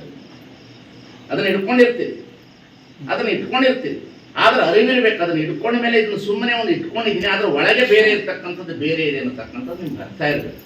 ಮಾಡುವಂತಿರಬೇಕು, ಮಾಡದಂತಿರಬೇಕು, ಮಾಡುವ ಮಾಟದೊಳಗೆ ತಾನಿಲ್ಲದಂತಿರಬೇಕು. ಎಚ್ಚರ ಆಗ್ಬಿಡ್ಬೇಕು ತಕ್ಷಣ ನಿಮಗೆ. ಬಹಳ ಜನರಿಗೆ ಎಚ್ಚರ ಆಗೋದಿಲ್ಲ. ಈಗ ಮಗುನ ಹಿಡ್ಕೊಂಡಿದ್ದು ನನ್ನ ಜೀವ, ನೀವು ಇನ್ನೂ ಜೀವದಲ್ಲೇ ಇದ್ದೀರಿ, ಜೀವಾತ್ಮ ಆಗಿಲ್ಲ. ಬಸವಣ್ಣ ಜೀವದೊಳಗಿದ್ರೆ ಅವ್ರ ಅಪ್ಪನ ಹತ್ರ ಇರ್ತಿದ್ದ. ಬಸವಣ್ಣ ಜೀವದೊಳಗಿದ್ರೆ ಮಾದಲಾಂಬಿಕೆ ಜೊತೆ ಇರ್ತಿದ್ದ. ಬಸವಣ್ಣ ಜೀವ ಇದ್ರೆ ಅಕ್ಕನಾಗಮನ ಜೊತೆಯಲ್ಲಿ ಇರ್ತಿದ್ದ. ಅವನಿಗೆ ಅಕ್ಕನಾಗಮನ ಜೊತೆಯಲ್ಲಿ ಗುರುವಾಗಿ ತೆಗೆದುಕೊಂಡಾಗ ಜೀವಾತ್ಮ ಆದ. ಅಕ್ಕನಾಗಮನ ಗುರುವಾಗಿ ಸ್ವೀಕರಿಸಿದಾಗ ಜೀವಾತ್ಮ ಆದ. ಯಾವಾಗ ಜೀವಾತ್ಮ ಆಗ್ತಾನೆ ಮನುಷ್ಯ ಎಲ್ಲ ಕಡೆಯಲ್ಲಿ ತಿರುಗಾಡ್ತಾನೆ. ಯಾವಾಗ ಜೀವಿಯಾಗಿರ್ತಾನೆ ಅವನು ಲೌಕಿಕದ ಸ್ವಾರ್ಥದ ಮನೋಭಾವನೆಯಲ್ಲಿ ಇರ್ತಾನೆ ಅಂತ ಹೇಳ್ತಾನೆ. ಈ ಜೀವಾತ್ಮ ಆಗ್ಬೇಕು. ಜೀವಾತ್ಮ ಏನಾಗ್ತದೆ? ಪರಮಾತ್ಮ ಆಗ್ತದೆ. ಏನು ಪರಮಾತ್ಮ ಆಗ್ತದೆ ಅಂದ್ರೆ ಅರಿವಿನ ಪ್ರಜ್ಞೆ ಒಳಗಡೆ ಅದು ಯಾವಾಗ ಸಾಗಲಿಕ್ಕೆ ಪ್ರಾರಂಭ ಆಗ್ತದೆ ಅದು ಪರಮಾತ್ಮ ಆಗ್ತದೆ. ಪರಮಾತ್ಮ ಆದ ಕೂಡಲೇ ಆಗ್ತದೆ ಅದು ಬಹಳ ಸುಂದರವಾಗಿ ಮಹಾತ್ಮನಾಗಿ ಜಗತ್ತಿನ ಎಲ್ಲ ಕಡೆ ಸಂಚರಿಸ್ತದೆ. ಸಂಚರಿಸಿ ಕೊನೆಗೆ ಮಹಾಬೆಳಗಿನೊಳಗೆ ಸೇರಿ ಮಹಾತ್ಮ ಆಗಿರ್ತಕ್ಕಂಥದ್ದು ಪರಾತ್ಪರ ಪರವಸ್ತು ಆಗ್ತಕ್ಕಂತಹ ಆ ಜೀವದೊಳಗಡೆ ಸೇರಿದ್ದವರದೆಲ್ಲ ಪರಮಾತ್ಮನೊಳಗೆ ಗಾಳಿ ಒಳಗಡೆ ಗಾಳಿ, ನೀರಿನೊಳಗೆ ನೀರಿನ ಯಾವ ರೀತಿ ಸಮರಸವನ್ನು ಹೊಂದುತ್ತದೆ ಆ ರೀತಿ ಸಮರಸವನ್ನ ಈ ಜೀವ ಯಾವಾಗ ಅದರೊಳಗಡೆ ಬೆರೆತುಕೊಳ್ಳುತ್ತದೆ ಎಲ್ಲವೂ ಅವನಾಗ್ತಾನೆ. ಎನ್ನೊಳಗೆ ನೀನು ಪ್ರವೇಶ, ನಿನ್ನೊಳಗೆ ನಾನು ಪ್ರವೇಶ, ಕರಿಯು ಕನ್ನಡಿಯೊಳಗಡಗಿದಂತೆ ನಿನ್ನೊಳಗಡಗಿದೆ ಕೂಡಲ ಸಂಗಮ ದೇವ ಅನ್ನತಕ್ಕಂಥ ಸ್ವಾರ್ಥದ ಭಾವ ಇರುವುದಿಲ್ಲ, ನಿಸ್ವಾರ್ಥದ ಜೀವನ ಇರುತ್ತದೆ. ಬಹಳ ಸುಂದರವಾಗಿ ಗಮನವನ್ನು ಕೊಡಬೇಕು ನಾವೆಲ್ಲರೂ. ನಾವೇನ್ ಮಾಡ್ಬಿಡ್ತೇವೆ ಅಂತಂದ್ರೆ ನಮ್ಮ ಬದುಕುಗಳನ್ನ ಕೇವಲ ಒಂದು ಕ್ಷಣಿಕವಾದಂತ ಸುಖಕ್ಕೆ ನಾವು ತೆಗೆದುಕೊಂಡು ಹೋಗ್ತೀವಿ. ಇದೇನು ಕತ್ತಲೆ ತೋರಬಲ್ಲ ಗುರು ಕಾಣಿಸೋದು ಅಂತ ಹೇಳ್ತಾನೆ. ಇದೇನು ಕತ್ತಲೆ ತೋರಬಲ್ಲ ಗುರು ಕಾಣಿಸೋದು. ಒಳಗಡೆ ತೋರಲಿಕ್ಕೆ ಯಾರು ಕಾಣ್ತಾ ಇಲ್ವಲ್ಲ ಅಂತ. ಅದಕ್ಕಾಗಿ ನೀವು ಕುಳಿತಿರ್ತಕ್ಕಂಥ ಜಾಗಕ್ಕೆ ಬಸವಣ್ಣ ಬರ್ತಾ ಇಲ್ಲ. ಎಷ್ಟು ಜನ ಬಂದವರು ಬೇರೆ, ಎಷ್ಟು ಜನ ಎಲ್ಲ ಬಂದವರು ಮನುಷ್ಯರು. ಆ ಮನುಷ್ಯ ಗುರುಗಳು ಏನು ಮಾಡ್ತಾರಂತಂದ್ರೆ ಅವ್ರಿಗೆ ತಿಳಿದಷ್ಟೇ ಹೇಳ್ತಾರೆ. ಆದರೆ ಬಸವಣ್ಣ ಬಂದಾಗ ನಿಜವಾದಂಥ ಅರಿವಿನ ಪ್ರಜ್ಞೆ ಪ್ರಾರಂಭ ಆಗ್ತದೆ ಅಂತೇಳಿ ಈ ಮಹಾಮನೆಯ ಕಲ್ಪನೆಯನ್ನು ತಂದಿರ್ತಕ್ಕಂಥದ್ದು, ಇನ್ನೇನು ಅಲ್ಲ. ಅಲ್ಲಿ ಒಳಗಡೆ ಏನು ಬಂದ್ಬಿಡ್ತದೆ, ವಚನ ಬರ್ತದೆ, ಪ್ರಾರ್ಥನೆ ವಚನದಲ್ಲಿ ಬರ್ತದೆ, ಮಂಗಲ ವಚನದಲ್ಲಿ ಬರ್ತದೆ, 5-6 ಜನ ವಚನಗಳಲ್ಲಿ ಹೇಳುವಾಗ ವಚನಗಳನ್ನ ಪಠನ ಮಾಡಲಿಕ್ಕೆ ಅನುಕೂಲ ಆಗ್ತದೆ. ಎಲ್ಲವನ್ನ ಬಹಳ ಮುಖ್ಯವಾಗಿ ತೋರಿಸ್ಕೊಂಡು ಹೋಗ್ತದೆ. ಅದಕ್ಕಾಗಿ ಮನುಷ್ಯನಿಗೆ ಸಂಸ್ಕಾರವೇ ಶ್ರೇಷ್ಠತೆ. ಆ ಸಂಸ್ಕಾರ ಅವನಿಗೆ ಸಂಸ್ಕೃತಿಯನ್ನು ತೀರಿಸ್ತದೆ. ಆ ಸಂಸ್ಕೃತಿ ಯಾವಾಗ ಅವನ ಜೊತೆಯಲ್ಲಿ ಬರ್ತದೆ, ಒಬ್ಬರನ್ನು ಒಬ್ಬರು ಕಂಡೊಡನೆ ಶರಣೆಂಬುದೇ ತೀರ್ಥ ಅನ್ನತಕ್ಕಂಥದ್ದು ಪ್ರಾರಂಭ ಆಗ್ತದೆ. ಸಂಸ್ಕೃತಿ ಬೆಳೀತು, ಆ ಸಂಸ್ಕೃತಿ ನಮ್ಮನ್ನು ತೆಗೆದುಕೊಂಡು ಹೋಗ್ತದೆ. ಹಾಗಾಗಿ ನೀವೆಲ್ಲರೂ ಒಂದು ಹಣೆಯ ಮೇಲೆ ವಿಭೂತಿ ಹಚ್ಚಿ ಏನು ಸಂಸ್ಕೃತಿ ಅಥವಾ ಸಂಸ್ಕಾರ ಅಂದ್ರೇನು? ಈ ಒಂದು ಬಸ್ ಸ್ಟ್ಯಾಂಡಿನಲ್ಲಿ ರಾತ್ರಿ ಒಂದು 10 ಗಂಟೆಗೆ ಒಬ್ಬ ಹೆಣ್ಣುಮಗಳು, ಒಬ್ಬ 10 ಗಂಟೆಗೆ ಒಬ್ಬ ಹೆಣ್ಣುಮಗಳು ಒಂದಿಷ್ಟು ಬಂಗಾರ ಹಾಕೊಂಡು, ಕೈಗೆ ಬಳೆ ಹಾಕೊಂಡು, ಒಡವೆ ಗಿಡವೆ ಹಾಕೊಂಡು ಒಂದು 12 ಗಂಟೆಗೆ ಒಂದು ಬಸ್ ಸ್ಟ್ಯಾಂಡಲ್ಲಿ ನಿಲ್ರಿ. ನಿಮ್ಮ ಸುತ್ತ ಎಷ್ಟು ಜನ ನಿಲ್ಬೋದು, ನಿಮಗೆ ಎಷ್ಟು ಭಯ? ನಿಮ್ಮ ಹಣೆ ಮೇಲೆ ವಿಭೂತಿ, ಸುಮ್ಮನೆ ಒಂದು ಲಿಂಗ, ಒಂದು ರುದ್ರಾಕ್ಷಿ ಸರ ತಲೆ ಮೇಲೆ ಸೆರಗ ಹಾಕೊಂಡು ನಿಂತ್ಕೊಳ್ರಿ, ನಿಮಗೆ ಎಷ್ಟು ಶಕ್ತಿ ಬರ್ಬೋದು ವಿಚಾರ ಮಾಡ್ರಿ. ನೀವು ಒಂದು ವಸ್ತು ನಿನ್ನ ಭಯ ಇಡುತ್ತದೆ, ಇನ್ನೊಂದು ವಸ್ತು ನಿನಗೆ ಭಯವನ್ನು ತೆಗೆದು ಆತ್ಮಶಕ್ತಿಯನ್ನು ಕೊಡ್ತದೆ. ನಿನ್ನ ಮೈ ಮೇಲಿರ್ತಕ್ಕಂಥ ಬಂಗಾರ ನಿನಗೆ ಭಯ ಕೊಡ್ತದೆ, ಅದೇ ನಿನ್ನ ಮೈ ಮೇಲಿರ್ತಕ್ಕಂಥ ಒಂದು ರುದ್ರಾಕ್ಷಿ, ಒಂದು ಲಿಂಗ, ಒಂದು ವಿಭೂತಿ ನಿನ್ನ ಆತ್ಮಶಕ್ತಿಯನ್ನು ಹೆಚ್ಚಿಸಿ ನಿನ್ನ ಮನೆಗೆ ತಂದು ಇಡುತ್ತದೆ, ಬದುಕನ್ನು ಕಟ್ಟಲಿಕ್ಕೆ ಪ್ರಯತ್ನ ಪಡುತ್ತದೆ ಅನ್ನತಕ್ಕಂಥದನ್ನ ಬಸವಾದಿ ಪ್ರಮತರು ನೀರಿಗೆ ನೈದಿನೇ ಶೃಂಗಾರ, ನಾರಿಗೆ ಗುಣವೇ ಶೃಂಗಾರ, ಸಮುದ್ರಕ್ಕೆ ನೊರೆತೆರೆಯೇ ಶೃಂಗಾರ, ನಮ್ಮ ಕೂಡಲ ಸಂಗನ ಶರಣರ ಮೊಸರಿಗೆ ವಿಭೂತಿಯೇ ಶೃಂಗಾರ. ಇದು ಗಮನಿಸ್ಬೇಕು. ನಾವುಗಳಲ್ಲಿ ಏನ್ ಮಾಡ್ತಾ ಇದ್ದೀವಿ ಅಂತಂದ್ರೆ ಸಂಸ್ಕಾರದಿಂದ ವಿಮುಖರಾಗ್ತಾ ಇದ್ದೇವೆ. ಸಂಸ್ಕಾರದಿಂದ ಯಾರು ವಿಮುಖರಾಗ್ತಾರೆ ಅವ್ರು ಯಾವತ್ತೂ ನೋವಿರ್ತಾರೆ, ಯಾವತ್ತೂ ನೋವಿರ್ತಾರೆ. ಆ ಸಂಸ್ಕಾರವನ್ನು ಒಳಗೊಂಡ್ರೆ ಮಾತ್ರ ನಾವು ಬದುಕನ್ನು ಕಟ್ಟಿಕೊಳ್ಳೋದಕ್ಕೆ ಬರ್ತದೆ. ಅದಕ್ಕಾಗಿ ಮಹಾಮನೆ ಅನ್ನತಕ್ಕಂಥ ಕಲ್ಪನೆಯನ್ನ ಬಹಳ ದೀರ್ಘಕಾಲದಿಂದ ಇದನ್ನು ತೆಗೆದುಕೊಂಡು ಬಂದರು. ಮಾತೆ ಮಹಾದೇವಿಯವರು ಮೊಟ್ಟ ಮೊದಲಿಗೆ ಕಲ್ಪನೆಯನ್ನೇ ತಂದರೆ ಅವರು ಮನೆ ಮನೆಗೆ ಬಸವ ಜ್ಯೋತಿ ಫಸ್ಟ್ ತಂದಿದ್ದರು. ಮೊಟ್ಟ ಮೊದಲಿಗೆ ತಂದವರೇ ನಾವೇ. ಇದನ್ನ ಮಾತಾಜಿಯವರು ನಾವೆಲ್ಲರೂ ಕೂಡಿ ಮನೆ ಮನೆಗೆ ಬಸವ ಜ್ಯೋತಿ ಅಂತ ಇದನ್ನು ತಂದಿದ್ದು 85ರಲ್ಲಿ ತಂದನು. ಮನೆ ಮನೆಗೆ ಬಸವ ಜ್ಯೋತಿ ಯಾಕೆಂತಂದ್ರೆ ಆ ಜ್ಯೋತಿ ಅನ್ನತಕ್ಕಂಥದ್ದು ಕತ್ತಲೆಯನ್ನು ಹರಿಯುತ್ತದೆ ಅನ್ನತಕ್ಕಂಥದ್ದು, ಬೆಳಕನ್ನು ನೀಡುತ್ತದೆ ಅನ್ನತಕ್ಕಂಥದ್ದು. ಈ ಮಹಾಜ್ಯೋತಿ ಬಸವ ಜ್ಯೋತಿ ಹೋಗಿ ಆಮೇಲೆ ಶರಣ ಸಂಗಮ ಅಂತ ಬಂತು, ಆಮೇಲೆ ಮಹಾಮನೆ ಅಂತ ಬಂತು, ಆಮೇಲೆ ಅನುಭವದ ಕಡೆಗೆ ಅಂತ ಬಂತು, ಆಮೇಲೆ ಅನುಭವದ ಕಡೆಗೆ ಅಂತ ಬಂತು. ನೀವು ಯಾವುದೇ ಶಬ್ದ ಇಟ್ಟುಕೊಂಡು ಮಾಡಿದ್ರೂ ಸಹ ಶಬ್ದಗಳು ಬದಲಾಗಬಹುದು, ಆದರೆ ಶಬ್ದದೊಳಗಡೆ ಇರತಕ್ಕಂಥ ಬಸವಣ್ಣನ ಜ್ಯೋತಿ ಮಾತ್ರ ಒಂದೇ ಇದೆ ಅನ್ನತಕ್ಕಂಥದ್ದು ನೀವು ಜ್ಯೋತಿ ಮಾತ್ರ ಬದಲಾಯಿಸಕ್ಕಾಗೋದಿಲ್ಲ. ನಿಮ್ಗೆ ಬೆಳಿಗ್ಗೆ ಸಿದ್ದೇಶ್ವರ ಸ್ವಾಮಿ ಒಂದು ಸ್ಕೆಚ್ ನೋಡ್ತಾ ಇದೆ. ಬಡವರ ಮನೆಗೂ ಅದೇ ಬೆಳಕು, ಶ್ರೀಮಂತರ ಮನೆಗೂ ಅದೇ ಬೆಳಕು, ಧೀರುಭಾಯಿ ಅಂಬಾನಿ ಮನೆಗೂ ಅದೇ ಬೆಳಕು, ಜಗದ್ಗುರು ಮನೆಗೂ ಅದೇ ಬೆಳಕು. ಈ ಬೆಳಕು ಗುಡಿಗೂ ಆದ್ರೆ ಕಡಿಮೆ ಮಾಡ್ಕೋತದೇನೋ? ಇಲ್ಲ. ಬಡವರ ಮನೆಗೆ ಹೋದ್ರೆ ಏನಾದ್ರು ಕಡಿಮೆ ಆಗ್ತದೇನೋ? ಇಲ್ಲ. ಹಾಗೆ ಬಸವಣ್ಣನ ಬೆಳಕು ಎಂದೆಂದೂ ಒಂದೇ ರೀತಿಯಲ್ಲಿರುತ್ತೆ ಹೊರತು ಅದು ಹೆಚ್ಚು ಕಡಿಮೆ ಆಗಲು ಸಾಧ್ಯವೇ ಇಲ್ಲ, ಆಗಲಿಕ್ಕೆ ಇಲ್ಲ. ನಾವುಗಳು ಗುದ್ದಾಡ್ಬೋದು, ನಮ್ಮ ಕಾರ್ಯಕ್ರಮ ಭಾಳ ಚಲೋ, ಅವ್ರ ಕಾರ್ಯಕ್ರಮ ಚಲೋ, ಇವ್ರದಷ್ಟು ಚಲೋ, ಯಾರ್ದೇನು ಚಲೋ ಇಲ್ಲ. ಬಸವಣ್ಣನ ಬೆಳಕಿರೋದ್ರಿಂದ ಎಲ್ಲರೂ ಚಲೋ ಅಂತ ತಿಳ್ಕೊಳ್ಬೇಕಾಗ್ತದೆ. ಅದಕ್ಕಾಗಿ ಬಸವಣ್ಣನವರ ಬೆಳಕನ್ನ ಹರಿಸಿಕೊಂಡು ಈ ಮಹಾಮನೆ ಅನ್ನತಕ್ಕಂಥ ಕಾರ್ಯಕ್ರಮವನ್ನು ತೆಗೆದುಕೊಂಡು ನೀವೆಲ್ಲರೂ ಬಂದಿದ್ದೀರಿ. ನಾನು ಇಷ್ಟೇ ಹೇಳೋದು, ಮನೆಗಳಿಗೆ ಭೂತ ಬಂದು ಸೇರ್ಕೊಂಡಿದೆ. ಆ ಭೂತಗಳನ್ನ ಹೇಗೆ ನಿಯಂತ್ರಿಸ್ತೀರಿ ಅನ್ನೋದು ನೋಡ್ರಿ. ಆ ಮನೆಗಳಿಗೆ ಭೂತಗಳು ಹೇಗೆ ಬಂದಿಸ್ತದೆ. ಭೂತವ ಕೂಡಿ ಅದ್ಭುತವಾಯಿತು, ಕಿಚ್ಚು ಕೂಡಿತು, ನೀರಡಿಸಿತು ಅದ್ಭುತವಾಯಿತು, ಉರಿ ಪವನದ ದೋಷದೊಳಗಡೆಗೆದ್ದು ವಾಯುವಿನ ಹಿಮ್ಮೆಡಿಸಿತು ಕಂಡೆ ಗುಹೇಶ್ವರ. ಇದು ಎಂತ ವಚನ? ಇದು ಬೆಳಗಿನ ವಚನ. ಇದು ಬೆಳಗಿನ ವಚನ. ಇದು ಬಹಳ ತಾತ್ವಿಕವಾದ ವಚನ. ಅದಕ್ಕಾಗಿ ನೀವು ಗಮನಿಸಬೇಕು. ಈ ಭೂತವ ಕೂಡಿ ಅದ್ಭುತವಾಯಿತು, ಕಿಚ್ಚು ಕೂಡಿತು. ಅಲ್ಲಿ ಏನ್ ಕೂಡ್ಬೋದು? ಭೂತ ಕೂಡಿದ್ಲು ಏನಾಯ್ತು? ಕಿಚ್ಚು ಬಂತು. ಕಿಚ್ಚು ಏನಾಗ್ತದದು? ಮನೆಗೆ ಕಿಚ್ಚು, ಮನೆಯ ಸುಟ್ಟಲ್ಲದೆ ಮನೆಯ ಸುಡೋದು. ಕಿಚ್ಚು ಹತ್ತುತ್ತು ಅಂತಂದ್ರ ಉಳಿತದಂತ. ನೀರಡಿಸಿದ್ದು. ಕಿಚ್ಚು ಹಚ್ಚಿದ ಮೇಲೆ ಏನ್ ಬೇಕು? ನೀರು ಬೇಕಾಗ್ತದೆ. ನೀರಡಿಸ್ತದೆ. ನೀರಡಿಸಿದ ಮೇಲೆ ಏನಾಗ್ತದೆ? ಅದ್ಭುತವಾಗೋಯ್ತು. ಅದರೊಳಗಡೆ ಪವನ ದೋಷದೊಳಗಡೆ ಒಳಗಡೆ ಇರ್ತಕ್ಕಂಥ ಉಸಿರಾಟ ಪವನ ದೋಷ ಏನಾಯ್ತು, ಮೋಸ ಆಯಿತು, ವಾಯುವಿನ ನಡೆಸಿತ್ತು, ಕಂಡೆ ಗುಹೇಶ್ವರ ಅಂತ ಹೇಳ್ತಾರೆ. ಹೀಗೆ ಒಳಗಡೆ ನಮ್ಮ ಗಾಳಿನೂ ಕೆಟ್ಟೋಗಿದೆ, ಆಹಾರನೂ ಕೆಟ್ಟೋಗಿದೆ, ಭೂತಗಳು ಪಂಚಭೂತಾತ್ಮಕ ವಸ್ತುಗಳೆಲ್ಲವೂ ಕೆಟ್ಟೋಗಿ ಆಟ ಆಡಕತ್ತೈತೆ. ಈ ಭೂತಗಳನ್ನ ಸರಿ ಮಾಡಬೇಕು ಅಂತಿತ್ತು ಅಂದ್ರೆ ಬಹಳ ಅದ್ಭುತವಾದಂಥ ವ್ಯವಸ್ಥೆ ಒಳಗಡೆ ನಾವು ಬದುಕಬೇಕನ್ನತಕ್ಕಂಥದ್ದು ಬಸವಾದಿ ಕ್ರಮದ ಕೃಪೆ ಇರ್ತದೆ ಅನ್ನತಕ್ಕಂಥದ್ದು ಅರ್ಥ ಮಾಡಿಕೊಂಡು ನಮ್ಮ ಶಿವಾನಂದ ಮೇಟಿಯಾಲ್ ಅವರು ಬಹಳ ಒಳ್ಳೆಯ ಕಾರ್ಯಕ್ರಮವನ್ನು ಮಾಡ್ಕೊಂಡು ಬಂದಿದ್ದಾರೆ. ನಮ್ಮ ಮಾಸ್ತರ್ಗಳೆಲ್ಲರೂ ಮಾಡ್ಕೊಂಡು ಬಂದಿದ್ದಾರೆ. ಧನ್ಯವಾದಗಳು ನಿಮಗೆ ಧನ್ಯವಾದಗಳನ್ನು ಸಲ್ಲಿಸ್ತೇನೆ ಭಾಳ ಜನ ರಿಟೈರ್ಡ್ ಆದ್ಮೇಲೆ ಮಾಸ್ತರ್ ನೀವಂದಾಗ ಭಾಳ ದುಡ್ದಿವ್ರಿ ಮತ್ತು ಕೊನೆಗೆ ವ್ಯಾಯ ಕಾಲಕ್ಕಾದ ಒಂದಿಷ್ಟು ಎಂಜಾಯ್ ಮಾಡೋಣ ಅಂತ. ಏನು ಎಂಜಾಯ್ ಮಾಡ್ತಾ ಎಲ್ಲ ಮುಗಿದೋಗಿರ್ತಾವೆ, ಇದೇ ಎಂಜಾಯ್. ಏನು ಎಂಜಾಯ್ ಅಂದ್ರೆ ಏನು, ಒಂದಿಷ್ಟು ಪರ್ಫ್ಯೂಮ್ ಹಾಕ್ಬೋದು, ಒಂದಿಷ್ಟು ಬಟ್ಟೆ ಹಾಕ್ಬೋದು, ಒಂದಿಷ್ಟು ಊಟ ಮಾಡ್ಬೋದು, ಒಂದಿಷ್ಟು ಶೂ ಹಾಕ್ಬೋದು, ತೊಟ್ಟಿದ್ರೆ ಒಂದಿಷ್ಟು ತಿರುಗಾಡ್ಬೋದು ಅಷ್ಟೇ. ಅದಕ್ಕಿಂತ ಏನು ಮನುಷ್ಯ ಸುಖ ಪಡ್ಲಿಕ್ಕೆ ಸಾಧ್ಯ ಇಲ್ಲ. ನಿಮ್ಗೆ ಸುಖದ ದಾರಿನೂ ಪರಮಾತ್ಮ ಕೊಟ್ಟಿಲ್ಲ, ಯಾರಿಗೂ ಕೊಡೋದಿಲ್ಲ ಪರಮಾತ್ಮ. ಸುಖದ ದಾರಿ ಕೊಡೋದಿಲ್ಲ ಪರಮಾತ್ಮ. ಬಹಳ ಜನ ತಿಳ್ಕೊಂಡಾರ ಇದನ್ನ ದೇವ್ರು ಕೊಟ್ಟಾನ. ದೇವ್ರು ಕೊಟ್ಟಿಲ್ಲ, ನಿನ್ನ ಬುದ್ಧಿಯ ಬಲದಿಂದ ಗಳಿಸ್ಕೊಂಡಿದ್ದೆ. ಚಾಕ್ರ ಹೋಗಿ ಹಾಸಿಗೆ ಬಂದದ. ನಿದ್ರೆ ಯಾರು ಕೊಡ್ಬೇಕು? ನಿದ್ರೆ ಯಾರು ಕೊಡ್ಬೇಕು? ವ್ಯವಸ್ಥೆಗಳು ಬದಲಾಗಬಹುದು ಅಷ್ಟೇ ಹೊರತು ಬದುಕು ಬದಲಾಗೋದಿಲ್ಲ.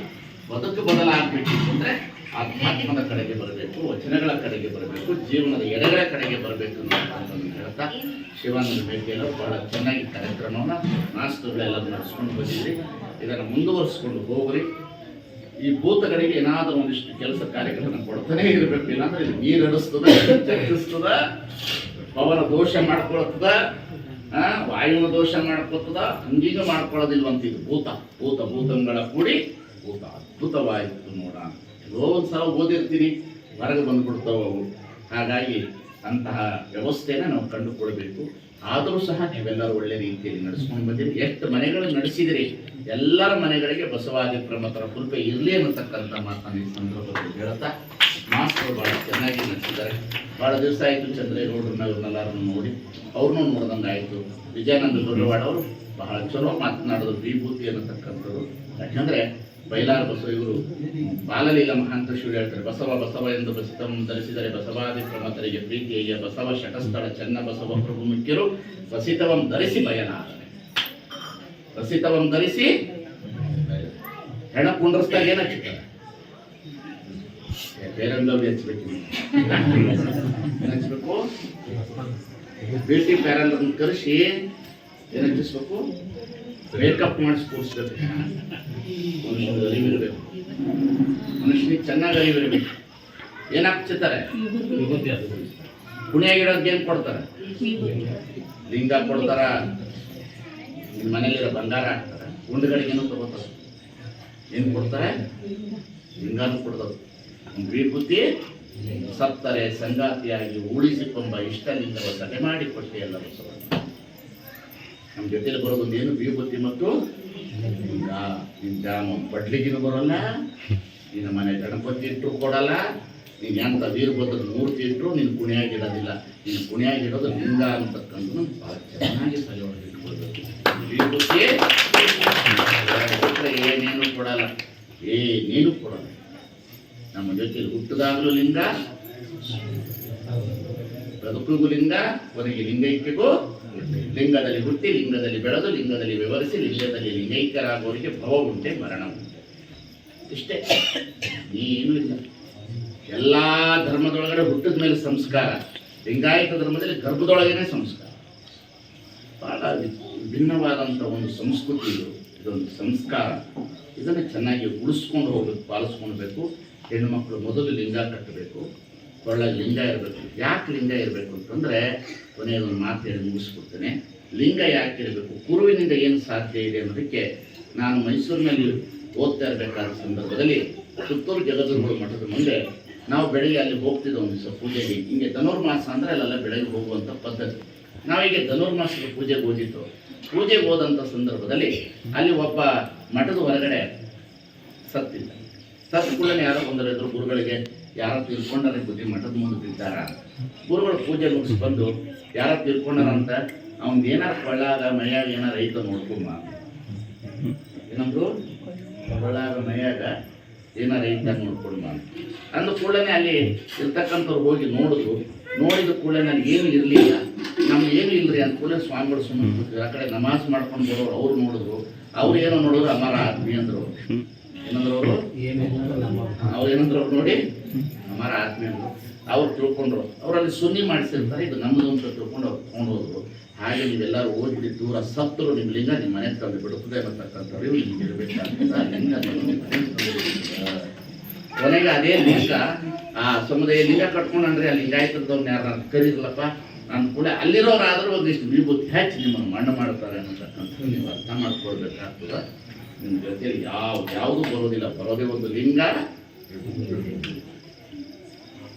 ಏನೇನು ಬರೋದಿಲ್ಲ, ಏನೇನು ಬರೋದಿಲ್ಲ.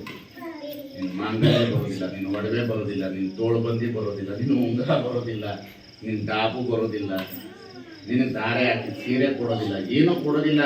ಸತ್ತಾಗ ನಿನಗೆ ಚಲೋ ಶರ್ಟ್ ಕೊಡಲ್ಲ, ಉಲ್ಟಾ ಹಾಕ್ತೀನಿ ಪರಿಸ್ಥಿತಿಯಲ್ಲಿ ಉಲ್ಟಾ ಹಾಕ್ತಾರೆ ಶರ್ಟ್. ಮುಗಿತು ನಿಂದು ಊಟಕ್ಕೆ ಬಡಿತಾರ. ಎಚ್ಚರ ಇರಬೇಕು, ಮನುಷ್ಯನಿಗೆ ಬಹಳ ಎಚ್ಚರ ಇರಬೇಕು. ತಾವು ನಮಗೆ ಸಂದೇಶವನ್ನು ಕೊಡ್ತಾ ಇರ್ತಾರೆ. ಒಂದು ಹಾಸ್ಪಿಟ್ಲಿಗೆ ಹೋದಾಗ ಒಂದು ರೋಗ ಸಂದೇಶವನ್ನು ಕೊಡ್ತಾ ಇರ್ತದೆ. ಒಂದು ಭಿಕ್ಷುಕ ಹೊರಗಡೆ ಕೂತಾಗ ಅವನು ನಮಗೆ ಸಂದೇಶ ಕೊಡ್ತಾ ಇರ್ತಾನೆ. ಈ ಜಗತ್ತಿನಲ್ಲಿ ದೇವರು ಎಲ್ಲ ರೀತಿಯ ಸಂದೇಶಗಳನ್ನು ಇಟ್ಟು ಲೀಲೆಯಾದರೆ ಉಮಾಪತಿ, ಲೀಲೆ ತಪ್ಪಿದರೆ ಸ್ವಯಂಭೂ ಗುಹೇಶ್ವರ ಅಂತ ಮಾಯಾಗಿ ಹೋಗ್ಬಿಡ್ತಾನೆ. ಭಾಳ ಎಚ್ಚರ ಇರಬೇಕು. ಮನುಷ್ಯ ಹುಟ್ಟಿ ಬಂದಿದ್ದೀರಿ, ಕಾಡ ಮೃಗ ಒಂದಾಗಿ ಬಾಳಲಾಗದೆ ದೇವ, ಊರ ಮೃಗ ಒಂದಾಗಿ ಬಾಳಲಾಗದೆ ಹರನೆ ಅಂತ ಊರಿನ ಮೃಗಗಳು ನಾವು ಬದುಕಬೇಕನ್ನತಕ್ಕಂಥ ಮಾತನ್ನು ಹೇಳ್ತಾ ತಮ್ಮೆಲ್ಲರಿಗೆ ಮತ್ತೊಮ್ಮೆ ವಂದಿಸಿ ತಮ್ಮೆಲ್ಲರಿಗೂ ದೇವರು ಒಳ್ಳೇದು ಮಾಡಲಿ ಅನ್ನತಕ್ಕಂಥ ಮಾತು.